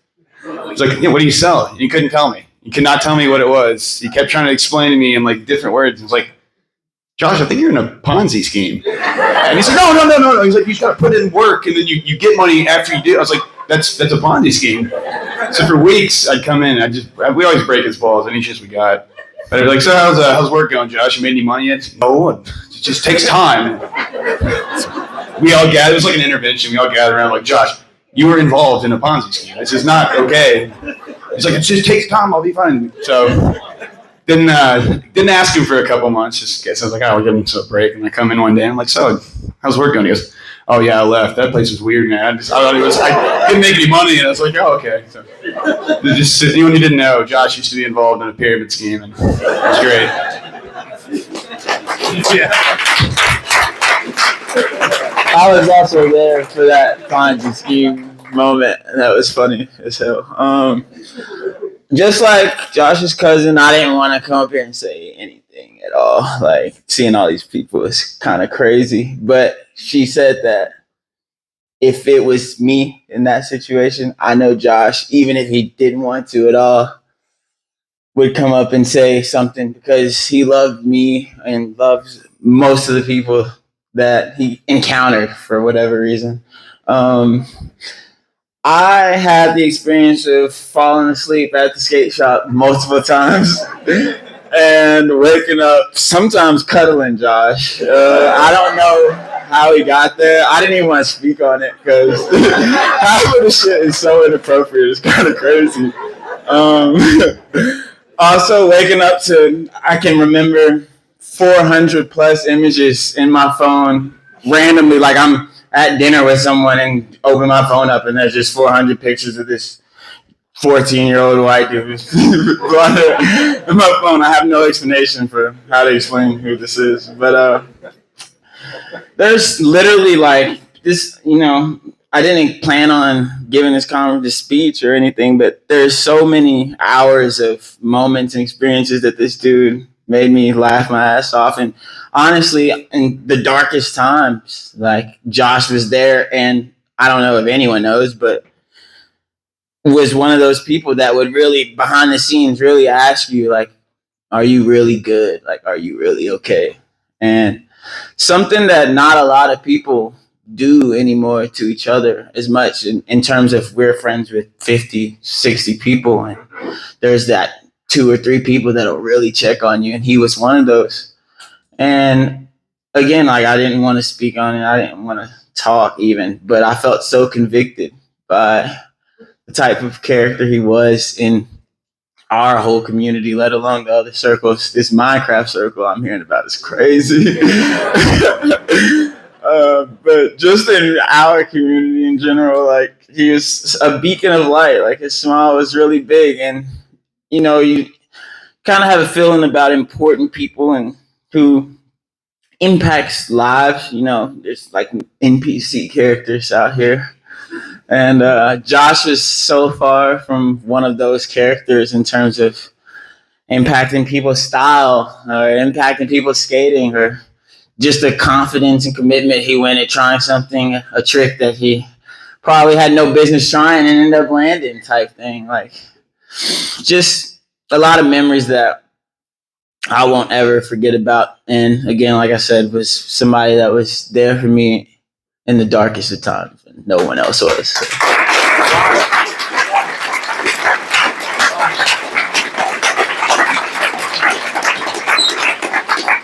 Does anybody else want to say a little something? Give a little story. Yeah.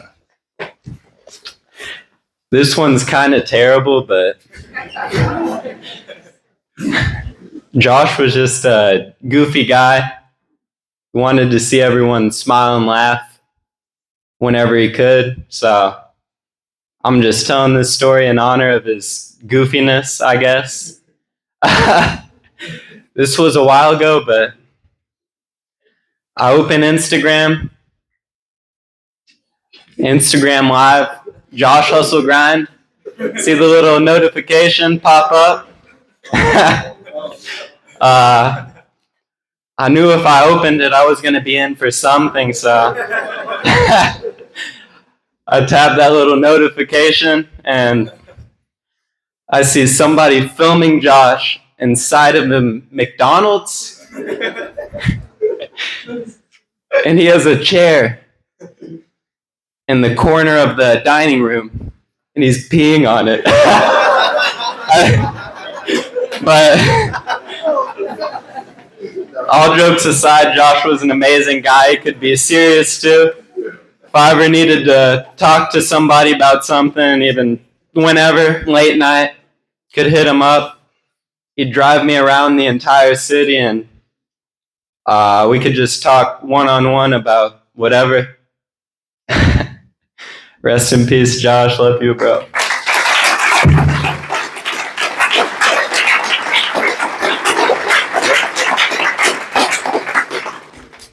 My name's Clayton. I met Josh in like the 6th grade, and we shared a friend named Ben. And we would just be over there watching him play video games all day. And one day, Josh peed in his bathtub. And even though there was a toilet about 3 feet away from the bathtub, so Josh got kicked out of Ben's house for good. And that's when we started skating together. And he would drag me out of my house when I didn't want to go. And he just taught me how to live my life to the fullest. I just want to thank him. Love you, Josh.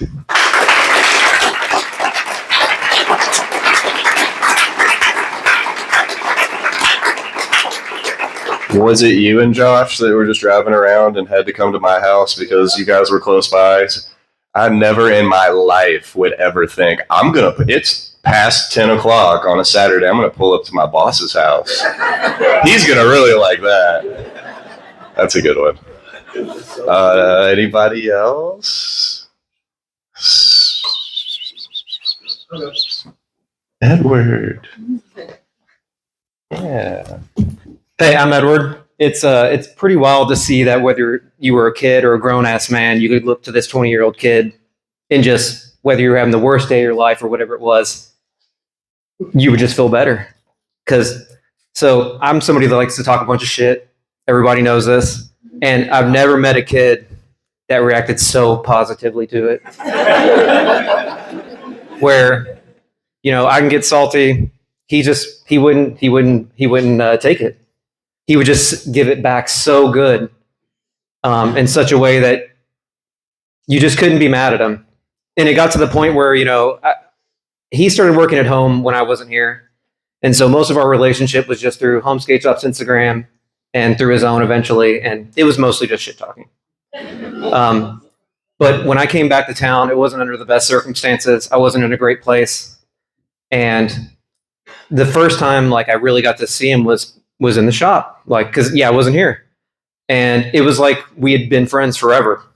And over the last year, I got to spend a bunch of time with him. I got to see him in the shop. I got sad when he wasn't working in the shop. And then when it turns out he was living in the shop, I still got to see him a bunch. It was great.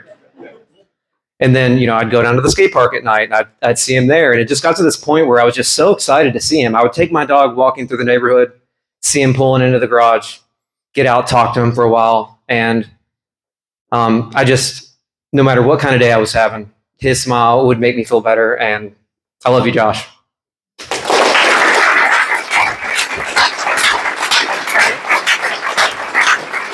Hi, I'm John. It's really loud. I'm also really nervous. I got close with Josh like the past couple months when we were doing pulls together. It's probably the best couple months I've had at work ever in my life. I didn't have a car for a few months, and he would come pick me up at like 6:30 in the morning, just like honking, FaceTiming me because I would still be asleep. He's like, let's go. And usually it was like an hour, 45 minutes away. And like, we just like he would show me a bunch of new music and I would show him a bunch of new music. And it's kind of hard to listen to some of the songs now because there's like a song that we would play every single day, but I'll always listen to it. And then this one time he would always listen, like let me trade stuff at the skate shop, like product for other stuff. And like Nike Dunks, like they're always like easily to like resell. And I was like, hey, can I give you like a couple like sets of Spitfires for some Dunks and then you can resell them for me? And he was like, yeah, like give me $50 for these Dunks and then like 2 sets of wheels. I got you. And then I gave him the shoes. And like 2 days later, he Venmos me $800. And he's like, here, dude, I sold the shoes for you. I don't know. He's the best. And I love you, Josh. Rest in peace.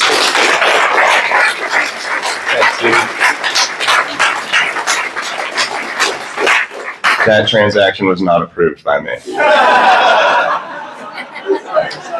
But Josh was really good about being the segue. If anybody was not so sure, I'm not a scary guy, I promise. But Josh would be the one like, oh, don't worry about it. I'll take care of it. If he gets mad, he can't be mad at me. It's not a big deal.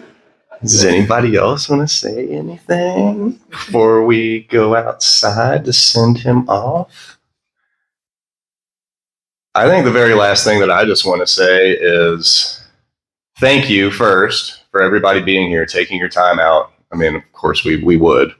And I think a lot more people would be here if they knew Josh. They would stop everything they were doing and come hang out, tell stories. I think the biggest thing to take away from it, because we all know that Josh had been taken from us a lot too early.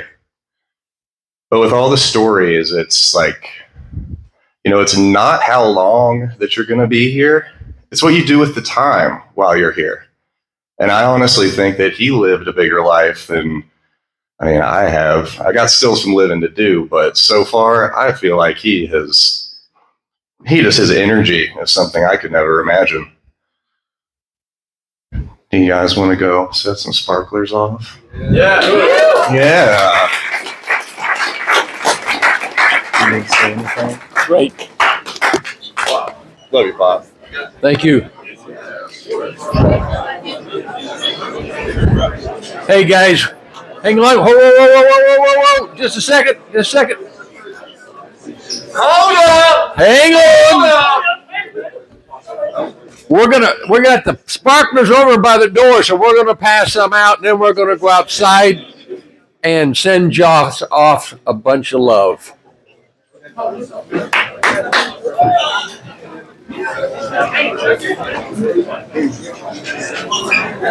Good. It's overwhelming. No, you've done awesome. Thank you. Awesome. Yeah, no, of course, dude. Of course. Why wouldn't I? Oh, why wouldn't I? That's why we're all here. Hell yeah.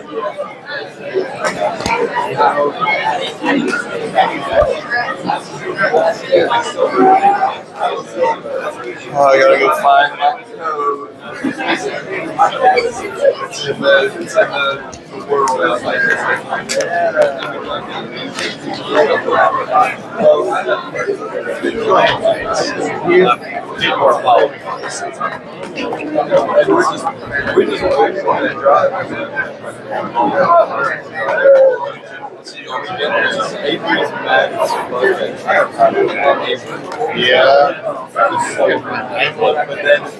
But then we drive back.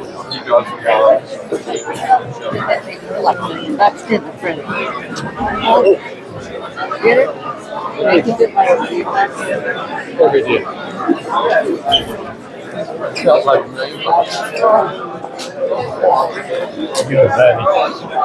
I'm sorry. you bring your sister and your cousin to come to the house and get something to eat if you want. Yeah, we got to clean up. So we're going to be a little while, but I'll find out who's going to be there if you want to go there. Might be Kathy or. Okay. Yes. Where do we go? We're going to go out this door. Okay, I'm gonna get one of those little paper things that Clayton and his girlfriend made. Yes. All right. That was awesome.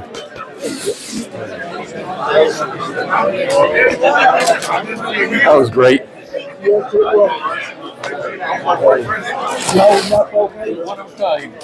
Oh, absolutely.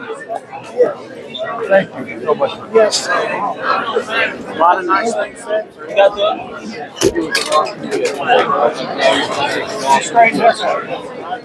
Yeah.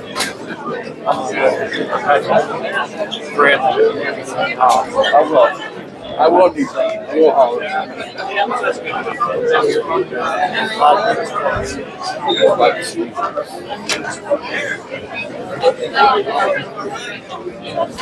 Thank you for coming.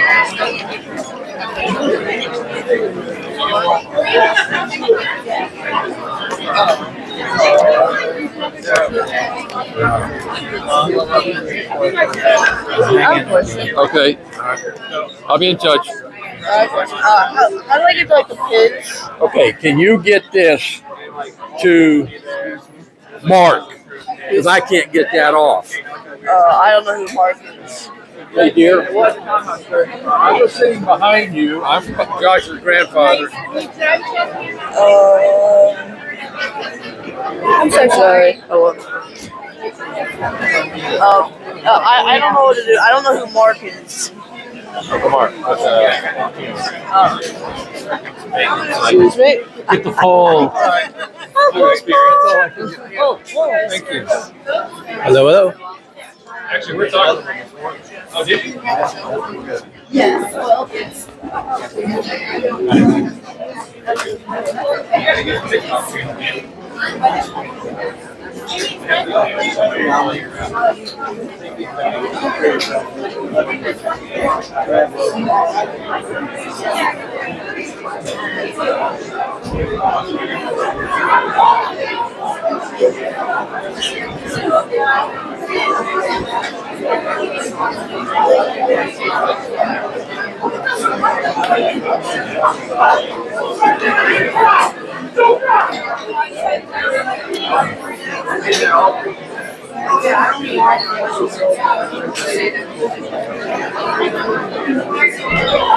Sorry. Oh, wait, it's going this way. I'm sorry, I thought I was videoing you. No. I'm not a selfie type.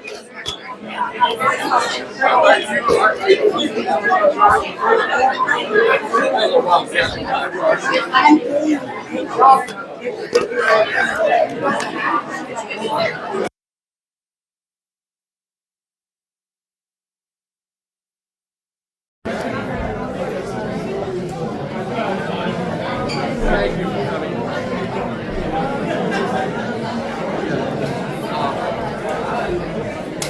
I hope you knew about all this. Well, it's